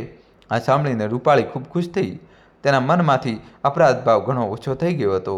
રૂપાળી ફરીથી પોતાના કામમાં વ્યસ્ત થઈ ગઈ. હોસ્પિટલનું કામ અને ઘરે પહોંચીને કંચનનું ધ્યાન રાખવું, આમાં જ તેનો સમય પસાર થઈ જતો હતો. આ દરમિયાન કંચનથી હવે ઓછું ચલાતું ફરાતું હતું. તેથી તેને વિરાટનું કામ પણ રૂપાળી પર નાખી દીધું. રૂપાળી, તને પરેશાન તો કરી રહી છું, પણ હું મજબૂર છું. તું વિરાટનું થોડું કામ સંભાળી લે, જેમ કે તેના કપડાં લોન્ડ્રીમાં આપવા, તેની વસ્તુઓ સંભાળવી, તેના કબાટમાં મૂકવી. વિરાટ આ બધું નહીં કરી શકે. કંચન, તું બિલકુલ ચિંતા ન કર. જીજાજીને કોઈ તકલીફ નહીં થાય. રૂપાળીએ આખી જવાબદારી ઉઠાવી લીધી હતી. કંચનને તેના આવવાથી ખૂબ સુખ અને શાંતિ મળી રહી હતી. એક દિવસ કંચને રૂપાળીને કહ્યું, રૂપાળી, તારું મન નથી થતું ક્યારેય પોતાના ગામ જઈને પોતાના ઘર વિશે જાણકારી મેળવવાનું? ત્યાં હવે કોણ હશે? આખરે તારો હિસ્સો છે. ના, અત્યાર સુધી મારા સાસરીઓએ ત્યાં બધું ઊંધું ચિત્તું કહી દીધું હશે કે હું ઘરેથી ભાગી ગઈ છું. આ સાંભળીને મારા સગા સંબંધીઓ, કાકા કાકી બધા મને કોસી રહ્યા હશે. આમ પણ હવે તે ઘરમાં શું બચ્યું છે? તે તો કાકાએ ઝડપી લીધું હશે. ના રૂપાળી, હિસ્સો તો તારો જ રહેશે. અત્યારે તો હું જઈ શકું તેમ નથી, પણ બધું બરાબર થયા પછી હું તને લઈ જઈશ. તારી અને માતાનો હિસ્સો વેચીને તે પૈસા તને અપાવી દઈશ. ના કંચન, હું પાછી તે બધી વસ્તુઓને યાદ કરીને પરેશાન થવા માંગતી નથી. આમ પણ મને અહીં કોઈ વસ્તુની કમી નથી. હું તો મારું દુઃખ, મારી વેદના ભૂલવા માટે દર્દીઓની સેવા કરું છું. આ કહીને રૂપાળીની આંખોમાંથી આંસુ આવી ગયા. કંચને તેને શાંત પાડતા કહ્યું, સારું ચાલ, હવે રડીશ નહીં, આપણે નહીં જઈએ. આ પછી રૂપાળી કંચનને નાસ્તો આપીને ઘરના કામમાં લાગી ગઈ. બધા કામ પતાવીને તે ઝડપથી હોસ્પિટલ પહોંચી ગઈ. જ્યારે વિરાટ કંચન પાસે આવ્યો ત્યારે કંચને કહ્યું, વિરાટ, આપણે રૂપાળી માટે કંઈક કરવું જોઈએ, જેથી તેને ક્યારેય એવું ન લાગે કે તે આપણા પર બોજ છે. કેમ ના આપણે તેના ગામનું ઘર વેચીને અને થોડી લોન લઈને તેના માટે એક ઘર ખરીદી લઈએ. આમ પણ તે હોસ્પિટલમાંથી મળેલા પૈસાનું કંઈ કરતી નથી. હા, હું પણ આ જ વિચારી રહ્યો હતો. મેં રૂપાળી સાથે વાત પણ કરી હતી, પણ તે ગામમાં જવા માંગતી નથી. કંચને કહ્યું, તેની જરૂર નહીં પડે, હું પ્રોપર્ટી ડીલર સાથે વાત કરી લઈશ. તેને માત્ર કોર્ટમાં સહી કરવા જવું પડશે. તું બસ રૂપાળીને તેના માટે મનાવી લે. હા, આ સારું રહેશે. તેનાથી શહેરમાં તેનું પોતાનું ઘર થઈ જશે. તે ઈચ્છે તો અહીં રહે અને ઈચ્છે તો પોતાના ઘરમાં. વિરાટ તૈયાર થઈને નાસ્તો કરીને હોસ્પિટલ જતો રહે છે. કંચન રૂપાળી વિશે વિચારી રહી હતી કે રૂપાળીના ઘરનું કામ થઈ જાય તો કોઈ સારો છોકરો જોઈને તેના લગ્ન કરાવી દે. આ રીતે સમય પસાર થઈ રહ્યો હતો. એક દિવસ કંચનને તકલીફ થવા લાગી. રાત્રે રૂપાળી તેની પાસે જ હતી. કંચન બોલી, રૂપાળી, ઉઠી જા, લાગે છે હોસ્પિટલ જવું પડશે. રૂપાળીએ ઝડપથી વિરાટને ઉઠાડ્યો. બંને મળીને કંચનને હોસ્પિટલ લઈ ગયા. વિરાટ અને રૂપાળી બંને હોસ્પિટલમાં કંચનની સાથે હતા. કંચનને ખૂબ સખત દુખાવો થઈ રહ્યો હતો. રાત્રે લગભગ 3 વાગે કંચને એક સુંદર દીકરીને જન્મ આપ્યો. રૂપાળી અને વિરાટ ખૂબ ખુશ થયા. ત્યારે જ રૂપાળીએ વિરાટને કહ્યું, જીજાજી, કંચને બાળક માટે નાના નાના કપડાં બનાવ્યા હતા, હું ઘરેથી તે લઈ આવી છું. આ સાંભળીને વિરાટે કહ્યું, ઠીક છે, રાત્રે એકલી ન જઈશ, હું પણ તારી સાથે ચાલું છું. આમ પણ કંચન હમણાં સૂઈ રહી છે અને ડૉક્ટર તેની પાસે જ છે. વિરાટ રૂપાળીને લઈને ઘરે આવે છે. રૂપાળી કંચનના બેડરૂમમાં જઈને તેના કબાટમાંથી બાળકના કપડાં કાઢવા લાગે છે. ત્યારે જ વિરાટ ત્યાં આવે છે. વિરાટ તેને કહે છે, રૂપાળી, તું ક્યાં સુધી એકલી રહીશ? મારો મતલબ છે કે હું તારી મદદ કરી શકું છું. આ સાંભળીને તે રૂપાળીનો હાથ પકડીને પોતાની તરફ ખેંચવા લાગ્યો છે. રૂપાળી અચાનક થયેલા આ હુમલાથી ગભરાઈ જાય છે. તેને વિરાટ પાસેથી આવી અપેક્ષા નહોતી. તે ધક્કો મારીને પોતાને તેનાથી અલગ કરે છે, પણ વિરાટ તેની સાથે જબરજસ્તી કરવા લાગે છે. ત્યારે જ રૂપાળી તેને જોરથી થપ્પડ મારે છે. તમે બધા એક જ જેવા છો જાનવર. મારા દિયર અને તારામાં કોઈ ફરક નથી. બસ તને મોકો મળવો જોઈએ. શરમ નથી આવતી એક લાચાર સાથે જબરજસ્તી કરતા? રૂપાળી ગુસ્સામાં બધું ફેંકીને બેડરૂમમાંથી બહાર આવી જાય છે. વિરાટ તેને પકડવા માટે બહાર આવે છે. ત્યારે જ ડોરબેલ વાગે છે. વિરાટ ગભરાઈને ગેટ તરફ જાય છે. રૂપાળી પોતાના અસ્તવ્યસ્ત કપડાં સરખા કરે છે. તેની આંખોમાંથી આંસુ વહી રહ્યા હતા. ત્યારે જ તે જુએ છે કે હોસ્પિટલનો વોર્ડ બોય સામે ઊભો હતો. દોસ્તો, કહાની છેલ્લા સુધી જોજો અને ચેનલ સબસ્ક્રાઈબ કરી દો. સાહેબ, જલ્દી ચાલો, તમારી દીકરી બચી નથી, તેને હિંચકી આવે છે અને તે મરી ગઈ. આ સાંભળીને વિરાટ ભ્રમિત થઈ ગયો. રૂપાળી આંખો લાલ કરીને વિરાટ તરફ જોયું, જાણે તે તેને કહી રહી હતી કે તેના કર્મોની સજા તેની દીકરીને મળી ગઈ. વિરાટ એક નજર રૂપાળી તરફ જોયું. તેની આંખોમાંથી આંસુ વહી રહ્યા હતા. તેઓ તરત જ હોસ્પિટલ તરફ ચાલ્યા ગયા. રૂપાળીએ એક સુટકેસમાં તેના ઊંધા જતા કપડાં ભર્યા અને ત્યાંથી બહાર ચાલી નીકળી. જતી વખતે તેને એકવાર તે ઘર અને ટેબલ પર મૂકેલા કંચનના ફોટોગ્રાફને જોયો, પણ હતાશ અને ડરથી તેની વિચારવાની અને સમજવાની શક્તિ ખતમ થઈ ગઈ હતી. તે ઝડપથી બહાર નીકળી ગઈ. રૂપાળી કંચનના ઘરથી બહાર નીકળી. બહાર અંધારી રાતમાં તેને સમજાઈ રહ્યું ન હતું કે શું કરે, ક્યાં જાય. એક તરફ તેણે આગળ જોયું તો હોસ્પિટલ દેખાઈ. ત્યાં કંચન ખબર નહીં કયા હાલમાં હશે, તેના પર શું વીતી રહી હશે. આ વિચારીને તેના પગ હોસ્પિટલ તરફ આગળ વધ્યા. પણ ત્યારે જ તેનું ધ્યાન તેના હાથમાં રહેલી સુટકેસ પર ગયું અને વિરાટનો ઘૃણાસ્પદ ચહેરો સામે આવી ગયો. રૂપાળીએ વિચાર્યું કે કંચન ક્યારેય તેની વાત પર વિશ્વાસ નહીં કરે. વિરાટ પોતાના આબરૂ બચાવવા માટે તેના પર ગમે તેવો આરોપ લગાવી દેશે, જેને ખોટો સાબિત કરવા માટે તેની પાસે કોઈ પુરાવો નથી. કંચન જેવી સારી સખીને ગુમાવવાનો ડર તેને હતો, પણ હવે તે આ બધામાં ફરીથી ફસાવા માંગતી ન હતી. તેને નફરત થઈ ગઈ હતી. આ બધું વિચારીને તેના પગ અટકી ગયા અને બીજી તરફ વળી ગયા. તેની પાસે થોડા પૈસા હતા. બેંકમાં પણ એક સારી એવી રકમ હતી. તેને પોતાનો ફોન કાઢ્યો અને એક સારી હોટલ માટે કેબ બુક કરી. થોડી જ વારમાં કેબ આવી ગઈ. તે તેમાં બેસીને હોટલ પહોંચી ગઈ. હોટલ પહોંચીને તેણે ચેક ઇન કર્યું અને હોટલના રિસેપ્શન પર સૂચના આપી કે કોઈ તેના વિશે પૂછે તો તેની ઓળખ ગુપ્ત રાખવામાં આવે. દોસ્તો, કહાની છેલ્લા સુધી જોજો અને વિડીયો લાઇક કરીને ચેનલ સબસ્ક્રાઈબ કરી દો. પોતાના રૂમમાં પહોંચીને રૂપાળી બેડ પર બેસીને ખૂબ લાંબા સમય સુધી રડતી રહી. આગળ તેને અંધારું દેખાઈ રહ્યું હતું. આજ સુધી તેણે જે પણ સહન કર્યું તેમાં તેની કોઈ ભૂલ ન હતી, પણ એકવાર ફરીથી તે બેસહારા થઈ ગઈ હતી. તેના મનમાં ઘણું બધું ચાલી રહ્યું હતું. આટલી મોટી દુનિયામાં તેનું કોઈ પોતાનું નહોતું. તે ઘણું વિચારી રહી હતી. ત્યારે તેને વિચાર આવ્યો કે તે જીવવા કેમ માંગે છે. હવે તેની જિંદગીમાં કોણ છે? કેમને તે મૃત્યુને ગળે લગાવીને હંમેશા માટે બધાથી છુટકારો મેળવી લે? તે ખૂબ લાંબા સમય સુધી આ બધા વિચારો કરતી રહી, પણ આ પગલું ભરવાની તેની હિંમત થઈ રહી ન હતી. ગભરાટ, ચીડિયાપણું અને અંદરના ગુગળામણે તેને ખૂબ થકવી દીધી હતી. તે પથારીમાં સૂઈને પોતાની પાછલી જિંદગી વિશે વિચારી રહી હતી. ખબર નહીં ક્યારે તેને ઊંઘ આવી ગઈ. સવારે રૂપાળીની આંખ ખુલી ત્યારે 12 વાગી ચૂક્યા હતા. તે જાણતી હતી કે કંચન તેને ન જોઈને ખૂબ પરેશાન થઈ રહી હશે અને વિરાટને તેને શોધવા મોકલ્યો હશે, પણ તે હવે કંચનને પણ મળવા નહોતી માગતી. રૂપાળીને કંઈ સમજાઈ રહ્યું ન હતું. તે ઉઠી ત્યારે માથામાં ખૂબ સખત દુખાવો થઈ રહ્યો હતો. ગઈકાલ બપોરથી તેને કંઈ ખાધું ન હતું અને આખી રાત રડતી રહી હતી. રૂપાળીએ ફોન પર નાસ્તો ઓર્ડર કર્યો. થોડી જ વારમાં નાસ્તો આવી ગયો. રૂપાળીએ નાસ્તો કર્યો, ત્યારબાદ તે નાહવા ગઈ. થોડી જ વારમાં તે નાહી ધોઈને તૈયાર થઈ ગઈ, પણ હવે તેને ચિંતા થવા લાગી હતી. તેને જલ્દી જ કોઈ નિર્ણય લેવો પડશે. તે હોટલમાં ક્યાં સુધી રહી શકે છે? આગળ જીવનમાં શું કરવું છે?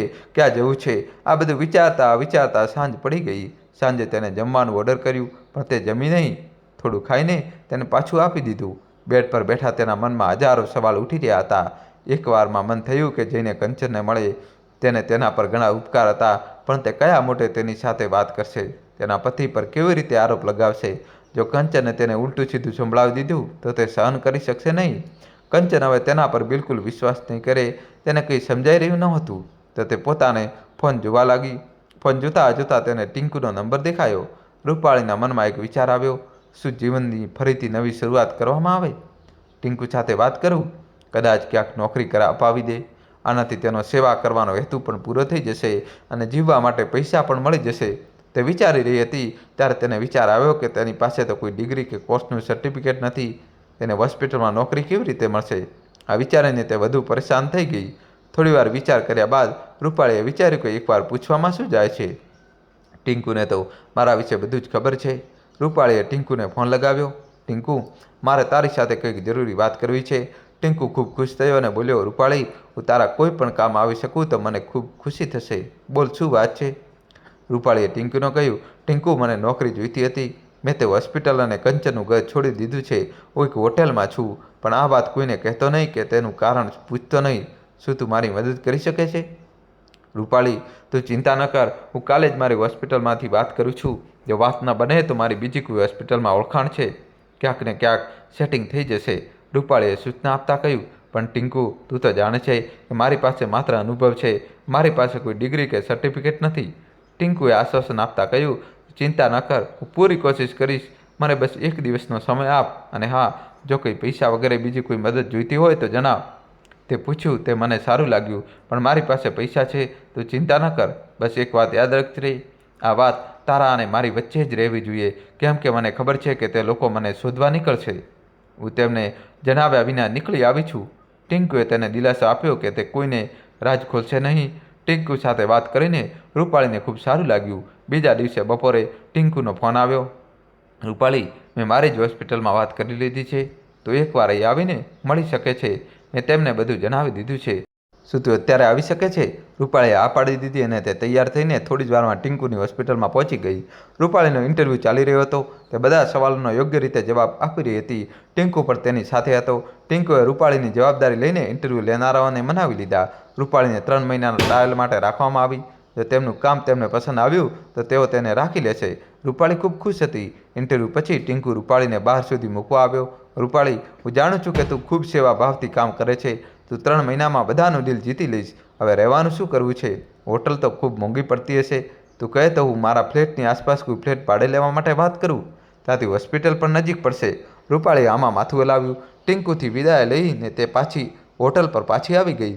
તે જ દિવસે સાંજે ટિંકુનો ફોન આવ્યો અને તેને જણાવ્યું, એક ફ્લેટ ભાડે મળી ગયો છે. તું ઈચ્છે તો જોઈ લે. રૂપાળીએ કહ્યું, તે જોઈ લીધો તો તે યોગ્ય જ હશે. હું કાલે સામાન લઈને આવું છું.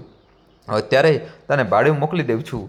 રૂપાળી બીજા દિવસે સવારે વહેલી ઉઠીને તૈયાર થઈ ગઈ અને હોટેલમાંથી ચેકઆઉટ કરીને ટિંકુએ જણાવેલા સરનામે પહોંચી જાય છે. ટીંકુ તેનો પહેલાંથી જ રાહ જોઈ રહ્યો હતો. ટીંકુ તેને લઈને એક ફ્લેટમાં પહોંચ્યો. રૂપાળી, હું ઉતાવળમાં આવું જ શોધી શક્યો. થોડા દિવસ અહીં કાઢી લે, પછી ક્યાંક સારો ફ્લેટ જોઈ જ લઈશું. ટીંકુ, તે મારા માટે જે કર્યું તે ઘણું છે. આ પણ કંઈ ખરાબ નથી. રૂપાળી અને ટીંકુ બંને નીચે આવી જાય છે. નજીકમાં જ હોસ્પિટલ હતી. બંને પોતાના કામ પર પહોંચી જાય છે. દોસ્તો, હજી કહાની બાકી છે. કહાનીમાં દોસ્તો હવે નવો ટ્વિસ્ટ આવશે. છેલ્લા સુધી જોડાયેલા રહેજો મિત્રો, અને વિડીયો લાઈક કરીને તમારા ભાઈ માટે જલ્દીથી જલ્દી દોસ્તો ચેનલ સબસ્ક્રાઈબ કરી દો. રસ્તામાં ટીંકુ રૂપાળીને હોસ્પિટલ વિશે વધુમાં વધુ માહિતી આપતો જઈ રહ્યો હતો, જેથી તે જલ્દીથી કામ સમજી જાય. રૂપાળી હોસ્પિટલમાં પોતાના કામમાં લાગી જાય છે. કામ તો તે પહેલાંથી જ જાણતી હતી. ટીંકુએ આખા સ્ટાફને રૂપાળી સાથે મળાવ્યો. રૂપાળી વિશે બધી માહિતી આપી. બધા તેની મદદ કરવા માટે તૈયાર થઈ ગયા. રૂપાળી પોતાના કામમાં લાગી ગઈ. બીજી તરફ જ્યારે કંચનને ખબર પડી કે તેનું બાળક રહ્યું નથી તો તે બેહોશ થઈ ગઈ. ખૂબ મુશ્કેલીથી તેને ભાનમાં લાવવામાં આવી. ભાનમાં આવ્યા પછી તે રડવા લાગી. કંચને નર્સને પૂછ્યું, જરા રૂપાળીને મોકલી દેજે, તે દેખાઈ નથી. જી, તે તો આજે હોસ્પિટલ આવી જ નથી. આ સાંભળીને કંચને કંઈ સમજાયું નહીં. આટલી મોટી વાત થઈ ગઈ અને રૂપાળીનો કંઈ અત્તો પત્તો નથી. આવું કેવી રીતે થઈ શકે છે? આ મુસીબતમાં મને એકલી છોડીને તે ક્યાં જઈ શકે છે? કંચને તરત વિરાટને ફોન કર્યો. વિરાટ, રૂપાળી ક્યાં છે?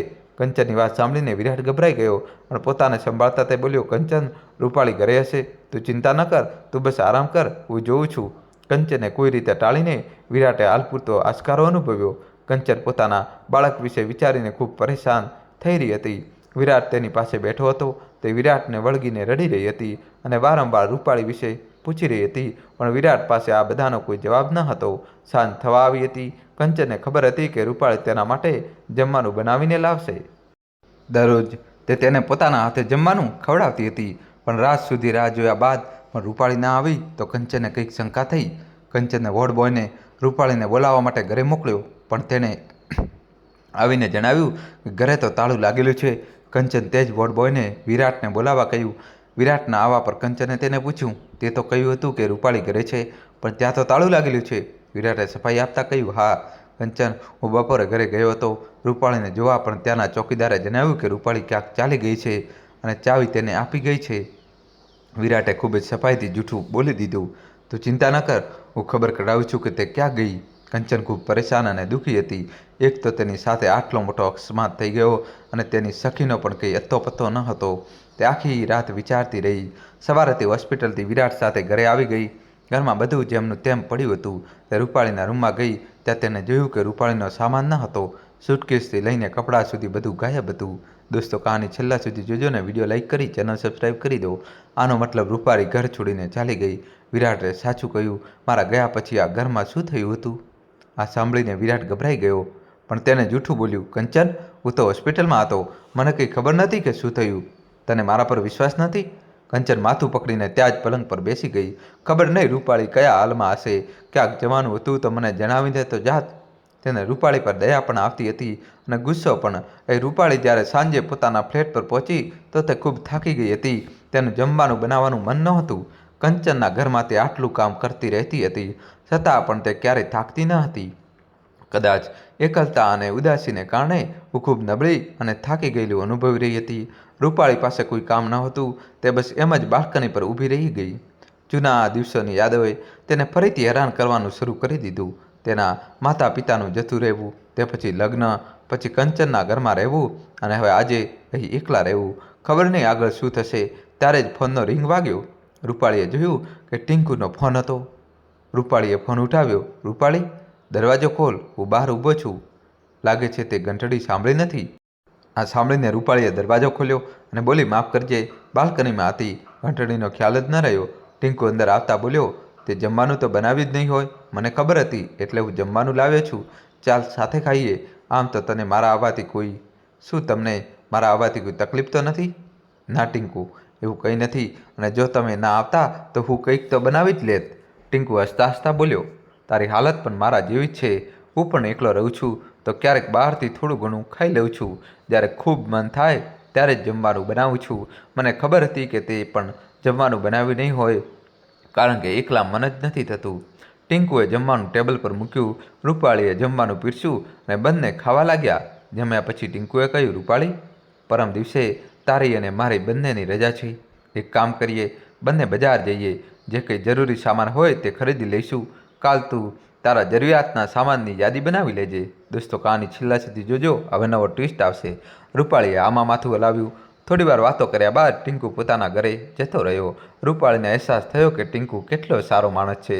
મારા કારણે તેની નોકરી જતી રહી, છતાં પણ તે મને કેટલી મદદ કરી રહ્યો છે. પણ હવે કોઈના પર વિશ્વાસ કરવો તેના માટે અશક્ય બની ગયો હતો. તેને દરેક માણસમાં એક જાનવર દેખાતો હતો. આ રીતે સમય પસાર થવા લાગ્યો. ટીંકુ સમયે સમય પર રૂપાળીની મદદ કરતો રહેતો હતો. રૂપાળીની પણ હવે પોતાની પાછલી જિંદગી ભૂલીને આગળ વધી ચૂકી હતી. તે ટીંકુને કોઈ પણ કામ માટે બેઝિઝક કહી દેતી હતી અને ટીંકુ તેના જણાવેલા કામને ખૂબ સારી રીતે કરતો હતો. રૂપાળી ધીમે ધીમે એ પણ ભૂલી ગઈ હતી કે કંચન પણ આ જ શહેરમાં રહી રહી છે. રૂપાળીને કામ કરતાં કરતાં ઘણો સમય થઈ ગયો હતો. તે બસ હોસ્પિટલથી ઘરે અને ઘરથી હોસ્પિટલ જતી હતી. આના બે કારણ હતા. એક તો તેનું ક્યાંય પણ મન નહોતું લાગતું. તેનું દરેક વસ્તુથી મન ભરાઈ ગયું હતું. બીજું, તે વિચારતી હતી કે ક્યાંક એક દિવસ તેનો કંચન સાથે સામનો ન થઈ જાય. કંચન વિશે તે ઘણી ચિંતા રહેતી હતી. તે તેને મળવા માંગતી હતી, પણ એક સવાલ જે તેનો પીછો નહોતો છોડી રહ્યો તે એ હતો કે હવે તે કંચનને મળશે તો તેનો પહેલો સવાલ એ જ હશે કે તેને ઘર કેમ છોડ્યું. આવા સંજોગોમાં જો તેને વિરાટની સચ્ચાઈ કંચનને જણાવી તો કંચનનો સંસાર ખરાબ થઈ જશે. તે આવું બિલકુલ ઈચ્છતી ન હતી. આ કારણે તેનું મન ક્યાંય જવાનું નહોતું કરતું. થોડા દિવસ પછી શહેરની બધી મોટી હોસ્પિટલની એક કોન્ફરન્સ યોજાવાની હતી, જેમાં કેન્સર પ્રત્યે લોકોને કેવી રીતે જાગૃત કરવા આવે તેના પર ચર્ચા થવાની હતી. આ કોન્ફરન્સમાં રૂપાળીને જવાનું હતું, પણ રૂપાળી જાણતી હતી કે કંચન પણ ત્યાં આવશે. રૂપાળીએ આ વાત ટીંકુને જણાવી. આ સાંભળીને ટીંકુ બોલ્યો, રૂપાળી, આમ તો મને હક નથી, પણ જો તું મને પોતાનો માનતી હોય તો એકવાર જણાવ કે તું કંચનનો સામનો કેમ કરવા નથી માંગતી. શું કારણ છે કે તે આટલા વર્ષોની દોસ્તી તોડીને તે હોસ્પિટલ છોડી દીધું? રૂપાળી જે સવાલથી બચવા માંગતી હતી તે જ સવાલ આજે તેની સામે ઊભો હતો. રૂપાળીએ કહ્યું, ટીંકુ, આમ તો હું આ વાત કોઈને જણાવવા માંગતી ન હતી, પણ તારાથી હું કંઈ છુપાવી શકતી નથી એટલે જણાવી રહી છું. પણ તારે મને વચન આપવું પડશે કે આ રાજને કોઈ પણ સંજોગોમાં કોઈના પર પણ જાહેર ન કરીશ. ટીંકુએ રૂપાળીનો હાથ પોતાના હાથમાં લેતા કહ્યું, રૂપાળી, આ રાજ મરતા દમ સુધી મારી જીભ પર નહીં આવે. દોસ્તો, કહાનીમાં હવે નવો ટ્વિસ્ટ આવશે. અંત સુધી જોડાયેલા રહેજો. રૂપાળીએ પોતાની બધી જ વાત ટીંકુને જણાવી દીધી. આખી વાત તે માથું ઝુકાવીને કહી રહી હતી. જણાવતા જણાવતા તેની આંખોમાંથી આંસુ વહેવા લાગ્યા. જ્યારે તેણે માથું ઊંચું કરીને જોયું તો ટીંકુની આંખો પણ ભીની હતી. રૂપાળી, મને માફ કરી દેજે. હું નહોતો જાણતો કે તું આટલું દર્દ પોતાના મનમાં લઈને બેઠી છે. રૂપાળીએ ટીંકુને કહ્યું, હું આ શહેરથી ક્યાંક દૂર જવા માંગુ છું, જેથી કંચન ક્યારેય મને શોધી ન શકે. ટીંકુએ રૂપાળીને કહ્યું, રૂપાળી, હું તે કોન્ફરન્સમાંથી તારું નામ હટાવવાની કોશિશ કરું છું. રહી વાત ક્યાંક બીજે જવાની તો તું ચિંતા ન કર. હું કોશિશ કરીને તારી નોકરી માટે ક્યાંક વાત કરું છું. મારી ઘણી હોસ્પિટલોમાં સારી ઓળખાણ છે. થોડા દિવસોમાં કોન્ફરન્સ શરૂ થવાની હતી. રૂપાળીને ખૂબ ચિંતા થઈ રહી હતી કે તે કંચનને કેવી રીતે મળશે. એક દિવસ ટીંકુએ રૂપાળીને કહ્યું, રૂપાળી, મેં તારી લાયકાત ઓછી હોવાની વાત જણાવીને કોન્ફરન્સમાંથી તારું નામ હટાવી દીધું છે. મને માફ કરી દેજે. આ ઉપરાંત મારી પાસે કોઈ ઉપાય નહોતો. રૂપાળીએ ટીંકુનો આભાર માનતા કહ્યું, તે તો સાચું જ કહ્યું. આમ પણ ખબર નથી કે તારો ઉપકાર કેવી રીતે ઉતારી શકીશ. તે મને બચાવી લીધી. ટીંકુ રૂપાળીને કહે છે, મેં તારા માટે ઘણી હોસ્પિટલોમાં વાત કરી છે, જેમાંથી ક્યાંક ને ક્યાંક તારી નોકરી પાકી થઈ જશે, પણ નવા શહેરમાં એકલી કેવી રીતે રહીશ? આ સાંભળીને રૂપાળી થોડીવાર ચૂપ બેસી રહી. પછી બોલી, ટીંકુ, ઘણા લોકોના સહારે હું અહીં સુધી પહોંચી છું, પણ હવે પોતાના દમ પર દુનિયાનો સામનો કરવા માંગુ છું. જે સત્ય થશે તે જોયું જશે. ત્યાં પણ તારા જેવા સારા લોકો મળી જશે. આ સાંભળીને ટીંકુ હસવા લાગ્યો. પછી બોલ્યો, મારા જેવું શું? જો તું કહે તો હું જ સાથે ચાલું છું. રૂપાળીએ ગંભીર થતાં કહ્યું, ના ના, હું હવે એવું વિચારી પણ શકતી નથી. પહેલાં પણ એકવાર મારા કારણે તારી નોકરી જતી રહી છે. આ વખતે આવું થયું તો હું પોતાને ક્યારેય માફ નહીં કરી શકું. ટીંકુ ચૂપ થઈ ગયો. ટીંકુ મનોમન રૂપાળીને ચાહવા લાગ્યો હતો, પણ આ વાત તે પોતાના મોંથી કહી શકતો ન હતો. પણ હવે જ્યારે રૂપાળી નવા શહેરમાં જઈ રહી હતી તો તેને કંઈ સમજાઈ રહ્યું ન હતું કે વાતને આગળ કેવી રીતે વધારવી. આ જ રીતે થોડા દિવસ વીતી જાય છે. એક દિવસ ટીંકુ રૂપાળીના ઘરે આવે છે. રૂપાળી, તારે પરમ દિવસે એક હોસ્પિટલમાં જવાનું છે. મેં વાત કરી લીધી છે. બસ તું મળી લે. નોકરી તો પાકી છે, પણ પગાર આટલો જ મળશે. રૂપાળી ખૂબ ખુશ થઈ જાય છે. ટીંકુ, તે મારા માટે જે કર્યું છે તે હું ક્યારેય ભૂલી શકીશ નહીં. એ ઉપકાર વધુ કર મારા પર. તું પણ મારી સાથે ચાલ. ત્યાં બધી વ્યવસ્થા જોઈ લેજે, પછી પાછો આવી જજે. આ સાંભળીને ટીંકુએ કહ્યું, આ બધું કહેવાની જરૂર નહોતી. હું તને એકલી થોડી મોકલી રહ્યો હતો. હું પણ સાથે ચાલીશ. જો નોકરી પાકી થઈ ગઈ તો ત્યાં જ રહેવાની જગ્યા શોધી લઈશું. આ સાંભળીને રૂપાલી ખૂબ ખુશ થઈ, પણ ટીંકુ ઉદાસ બેઠો હતો. તેને ઉદાસ જોઈને રૂપાલીએ પૂછ્યું, હું મારી મુશ્કેલીઓમાં એટલી ગૂંચવાઈ જાઉં છું કે બીજા વિશે કંઈ વિચારતી જ નથી.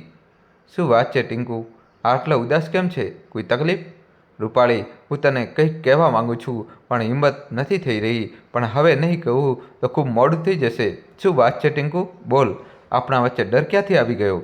મેં મારા વિશે બધું જણાવી દીધું છે, તું પણ તારા મનમાં કંઈ ન રાખ. કહે, શું કહેવા માગે છે? ટીંકુએ ડરતા ડરતા કહ્યું, રૂપાળી, હું તને પ્રેમ કરું છું. આ વાત મનમાં રાખી હતી, પણ જ્યારે તારા જવાનો સમય આવી ગયો તો હવે હું મારી જાતને રોકી શક્યો નહીં. આ સાંભળીને રૂપાળીનો ચહેરો પીળો પડી ગયો અને તે અવાક થઈને ટીંકુ સામે જોઈ રહી હતી. તેની આંખો ભીની થઈ ગઈ હતી. રૂપાળી ખૂબ લાંબા સમય સુધી ચૂપ બેસી રહી. આ જોઈને ટીંકુએ કહ્યું, મને માફ કરી દે રૂપાળી, હું તારા જૂના ગામને ફરીથી તાજા કરવા નહોતો માગતો. મારાથી ભૂલ થઈ ગઈ. હવે આપણે બંને ફક્ત સારા મિત્રો બનીને રહીશું. બસ મને એકવાર માફ કરી દે. તેના ગયા પછી રૂપાળી બહાર આવી તો જોયું કે ટીંકુ ત્યાં નહોતો. અજાણ્યા શહેરમાં પોતાને એકલી પામીને તે ગભરાઈ ગઈ. તે ગેટ પર ગઈ. ત્યાં સિક્યુરિટી ગાર્ડને પૂછ્યું તો તેને જણાવ્યું, મેડમ, તમારી સાથે જે બેઠા હતા તે તો બહાર જતા રહ્યા છે. આ સાંભળીને રૂપાળીના હાથ પગ ઢીલા પડી ગયા. તે વિચારવા લાગી, કદાચ ટીંકુને પરમ દિવસની વાતનું ખોટું લાગી ગયું. તે જવાબની રાહ જોઈ રહ્યો હશે અને મેં કોઈ જવાબ ના આપ્યો. તેને લાગ્યું હશે કે મારી નોકરી તો લાગી જશે એટલે તે મને છોડીને જતો રહ્યો. તે ત્યાં જ નજીકના સોફા પર બેસી ગઈ. તેની આંખો ભીની થઈ ગઈ હતી. તે આ દુનિયામાં પોતાને એકલી મહેસૂસ કરવા લાગી. કાશ તેને ટીંકુના પ્રેમને સ્વીકારી લીધો હોત. એક સાચો મિત્ર પણ તેને ગુમાવી દીધો હતો. તે માથું ઝુકાવીને બધી વાતો વિચારીને પસ્તાઈ રહી હતી. દોસ્તો, કહાની છેલ્લા સુધી જોજો. હવે નવો ટ્વિસ્ટ આવશે. ત્યારે જ તેની સામે ટીંકુ આવ્યો. શું થયું? તારો ઇન્ટરવ્યૂ થઈ ગયો? શું કહ્યું તેમણે? નોકરી પાકી થઈ કે નહીં? રૂપાળીએ માથું ઊંચું કરીને ટીંકુ સામે જોયું. રૂપાળીની આંખોમાં આંસુ વહી રહ્યા હતા. તે ઉઠીને ટીંકુને ગળે લગાવી.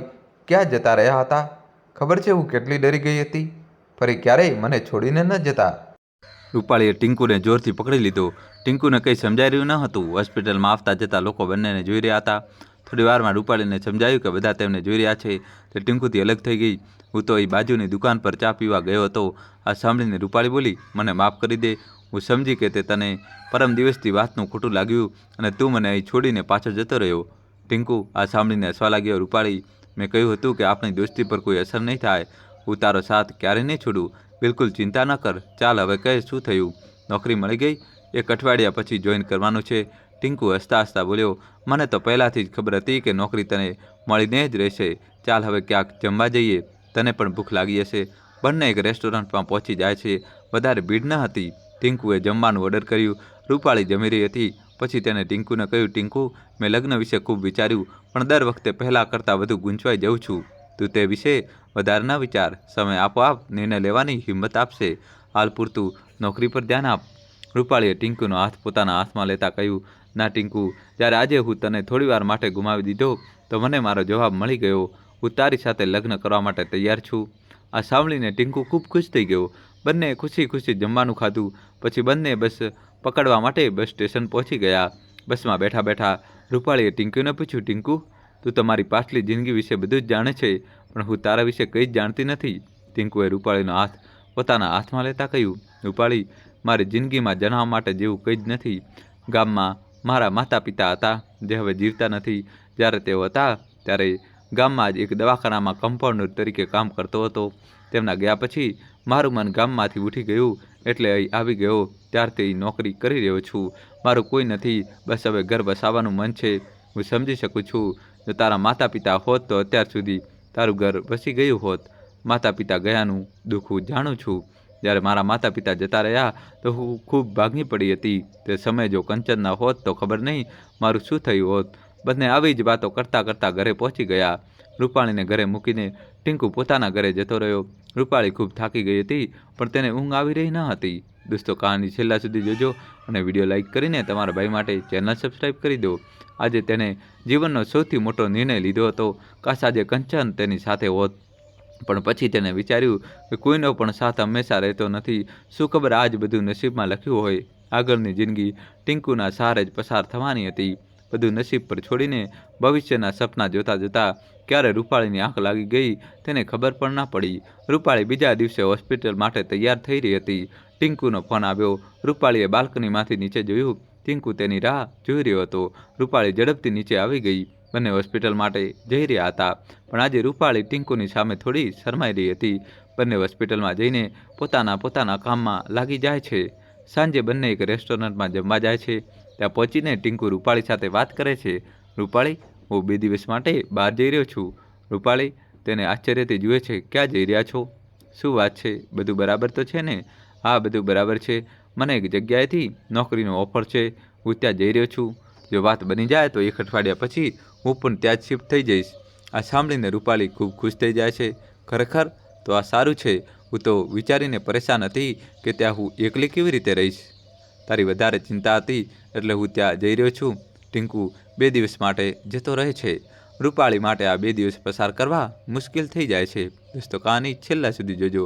ક્યાં તે જીવનની આશા છોડી ચૂકી હતી, પણ હવે ટીંકુ સાથે જીવન જીવવા માંગતી હતી. 2 દિવસ પછી ટીંકુ આવી જાય છે. બંને હોસ્પિટલમાં મળે છે. ટીંકુ રૂપાળી સાથે વાત કરે છે. રૂપાળી, મને નોકરી મળી ગઈ છે. હું ઈચ્છું છું કે આ જ અઠવાડિયે આપણે લગ્ન કરી લઈએ. તે પછી આપણે બંને ત્યાં જઈને સાથે રહીએ, પતિ પત્નીની જેમ. ટીંકુ, આટલી જલ્દી બધું કેવી રીતે થશે? આપણે થોડો સમય લેવો જોઈએ. ટીંકુએ હસીને કહ્યું. રૂપાળી, જો તને વિચારવા માટે સમય જોઈએ છે તો તે વાત અલગ છે, પણ જો બધી વ્યવસ્થા કરવાની વાત છે તો તે બધું મારા પર છોડી દે. રૂપાળીએ શરમાતા હા પાડી દીધી. ત્યારે ટીંકુએ ઊભા થઈને આખા હોસ્પિટલના સ્ટાફની સામે કહ્યું. મિત્રો, તમને એ જાણીને આશ્ચર્ય થશે કે હું અને રૂપાળી લગ્ન કરી રહ્યા છીએ, એટલે આજનું લંચ મારી તરફથી રહેશે. સાથે જ તમારે લગ્નની વ્યવસ્થા કરવામાં અમારી મદદ કરવી પડશે. રૂપાળીએ આ અપેક્ષા ન હતી. તેને પોતાનો ચહેરો પોતાના હાથથી ઢાંકી લીધો. બધાએ આવીને રૂપાળી અને ટીંકુને અભિનંદન આપ્યા. 2 દિવસ પછી લગ્નની તારીખ નક્કી કરવામાં આવી. ખૂબ જ સાદી રીતે મંદિરમાં લગ્ન કરવાના હતા. પછી સાંજે અમુક ખાસ મિત્રોને પાર્ટી માટે બોલાવવામાં આવ્યા હતા. રૂપાળીનું ખૂબ મન હતું કે કંચનને બોલાવે. ટીંકુએ કહ્યું. રૂપાળી, જો તું ઈચ્છે છે કે કંચનને બોલાવવામાં આવે તો હું જઈને તેમને આમંત્રિત કરી આવીશ. ના ટીંકુ, હવે હું પાછળ ફરીને જોવા માંગતી નથી. જે કંઈ છે તે હવે આપણે બંને જ છીએ. 2 દિવસ સુધી રૂપાળી અને ટીંકુની ખરીદી કરવામાં, બુકિંગ કરવામાં લાગેલા રહ્યા. લગ્નના દિવસે બંને મંદિર પહોંચી ગયા. ત્યાં ટીંકુના મિત્રોએ પહેલાંથી જ બધી વ્યવસ્થા કરી રાખી હતી. દોસ્તો, જલ્દીથી વિડીયો લાઇક કરીને ચેનલ સબસ્ક્રાઈબ કરી દો. હોસ્પિટલમાં રૂપાળીની સાથે કામ કરતી તેની સખીઓએ રૂપાળીને શણગારવાનું અને મંદિર સુધી લઈ જવાનું કામ કર્યું. ખૂબ જ સાદી રીતે બંનેએ લગ્ન કર્યા. તે પછી તેઓ બધા ઘરે આવી ગયા. પહેલીવાર રૂપાળી પોતાના ઘરે ન જતાં ટીંકુના ઘરે આવી હતી. ત્યાં તેનું નવું વહુની જેમ સ્વાગત થયું. ઘરમાં ખૂબ જ હલચલ હતી. બધા લોકો આ બંનેના લગ્નની ઉજવણી કરી રહ્યા હતા. સાંજે એક રેસ્ટોરન્ટ બુક કરાવવામાં આવ્યું હતું, જ્યાં ખાસ લોકોને પાર્ટી આપવામાં આવી રહી હતી. રૂપાળી આજે ખૂબ ખુશ હતી. તેને લાગી રહ્યું હતું કે તેના બધા સપના પૂરી થઈ રહ્યા છે. આજ તો તે ઈચ્છતી હતી એક સારો પતિ, એક ઘર, પણ નસીબે તેની સાથે જે કર્યું તેને ભૂલીને તે આજનો દિવસ સારી રીતે જીવવા માંગતી હતી. પોતાની પાછલી યાત્રાની કડવી ખાટી યાદોને તે ભૂલી જવા માંગતી હતી. મોડી રાત્રે બંને ઘરે આવ્યા. ખૂબ જ થાકી ગયેલા હોવાને કારણે બંને સૂઈ ગયા. બીજા દિવસે રૂપાળી ઉઠી. તેને સ્નાન કરીને ભગવાનની પૂજા કરી. ટીંકુ જ્યારે ઉઠીને આવ્યો તો રૂપાળી પૂજા કરી રહી હતી. તેને જોઈને ટીંકુએ કહ્યું. રૂપાળી, આજે ખબર ભગવાન આવ્યા હોય તેવું લાગે છે. હું તો આમ જ હાથ જોડીને નીકળી જતો હતો. રૂપાળીએ હસતા હસતા કહ્યું. હવે તમે જુઓ કેવી રીતે હું બધું સંભાળું છું. ટીંકુ હસવા લાગ્યો. રૂપાળીએ કહ્યું. હવે આપણી પાસે ખૂબ ઓછો સમય છે.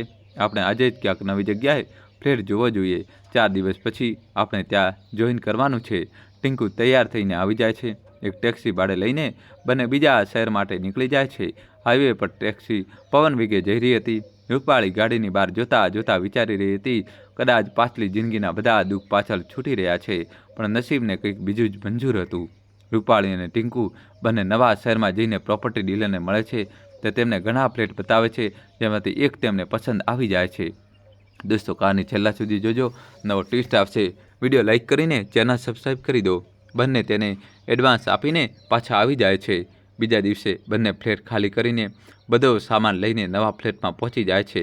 બંને પાસે ખૂબ ઓછો સામાન હતો, એટલે તેમને શિફ્ટ થવામાં વધારે તકલીફ ન થઈ. નવી જગ્યાએ આવીને રૂપાળીને ખૂબ સારું લાગી રહ્યું હતું. બીજા દિવસે જઈને બંને પોતપોતાની હોસ્પિટલમાં જઈને નોકરી જોઈન કરી લીધી. રૂપાળી સાંજે ઘરે પહોંચી તો ટીંકુ ત્યાં ન હતો. તે ટીંકુની રાહ જોવા લાગી. ટીંકુને ફોન કર્યો તો તેણે કહ્યું કે કંઈક કામ છે, થોડી મોડું થશે. સાંજે જ્યારે ટીંકુ આવ્યો તો રૂપાળીએ પૂછ્યું, આટલું મોડું ક્યાં કરી દીધું? કંઈ નહીં, બસ તારા માટે કંઈક ખરીદી કરી રહ્યો હતો. આ જો, આ કહીને ટીંકુએ એક પેકેટ પકડાવી દીધું. રૂપાળીએ જોયું તો એક જ્વેલરી સેટ હતો, ખૂબ સુંદર સેટ હતો. ટીંકુ, આની શું જરૂર હતી? અત્યારે આપણે બચત કરીને ચાલવું જોઈએ. ટીંકુએ તેને સમજાવતા કહ્યું, તારી વાત સાચી છે, પણ લગ્નમાં તને કોઈ ભેટ પણ તો આપવી જોઈતી હતી. હવે જરા પહેરીને બતાવ. રૂપાળી જ્વેલરી પહેરીને ટીંકુ સામે આવે છે. ટીંકુ તેને જોતો જ રહી જાય છે. દોસ્તો, કહાનીમાં જોડાયેલા રહેજો. હવે કહાનીમાં નવો ટ્વિસ્ટ આવશે. વિડીયો લાઇક કરીને તમારા ભાઈ માટે ચેનલ સબસ્ક્રાઈબ કરી દો મિત્રો. રૂપાળી જ્વેલરી ઉતારીને બોલે છે, ટીંકુ, મારી પાસે પણ જ્વેલરી છે અને આ પણ આવી ગઈ. તેને ઘરે રાખવી યોગ્ય નથી. આપણે એક લોકર લઈને તેમાં મૂકી દઈએ, ઠીક છે? થોડા દિવસોમાં લોકર લઈ લઈશું. અત્યારે આ સાચવીને રાખી લે. આ સાંભળીને રૂપાળી જ્વેલરીને પોતાની જ્વેલરી સાથે મૂકી દે છે અને પછી રસોઈના કામમાં લાગી જાય છે. આ જ રીતે સમય પસાર થઈ રહ્યો હતો. રૂપાળી ટીંકુનો સાથ પામીને ખૂબ ખુશ હતી. ટીંકુ તેને ખૂબ ખુશ રાખતો હતો. જીવનથી તેને જે ફરિયાદ હતી તે હવે દૂર થઈ ગઈ હતી. લગ્નના 6 મહિના સુધી બધું બરાબર ચાલ્યું. તે પછી એક દિવસ રૂપાળીએ ટીંકુને કહ્યું, ટીંકુ, શું વાત છે? હવે તમે ખૂબ મોડા ઘરે આવો છો. આ સાંભળીને ટીંકુ બોલ્યો, હોસ્પિટલમાં કામ વધારે છે, ડ્યુટી છે, કરવી તો પડશે જ. ટીંકુ અને રૂપાળી વચ્ચે અંતર વધતા જઈ રહ્યા હતા. રજાના દિવસે પણ ટીંકુ કામનું કહીને હોસ્પિટલ જતો રહેતો હતો. ટીંકુના બદલાતા વર્તનથી રૂપાળી પરેશાન રહેવા લાગી હતી. તેને ઘણીવાર ટીંકુને પૂછ્યું, પણ ટીંકુએ કંઈ જણાવ્યું નહીં. રૂપાળીને ટીંકુની ચિંતા રહેવા લાગી હતી. એક દિવસ તે સાંજના સમયે ટીંકુની હોસ્પિટલ પહોંચી જશે.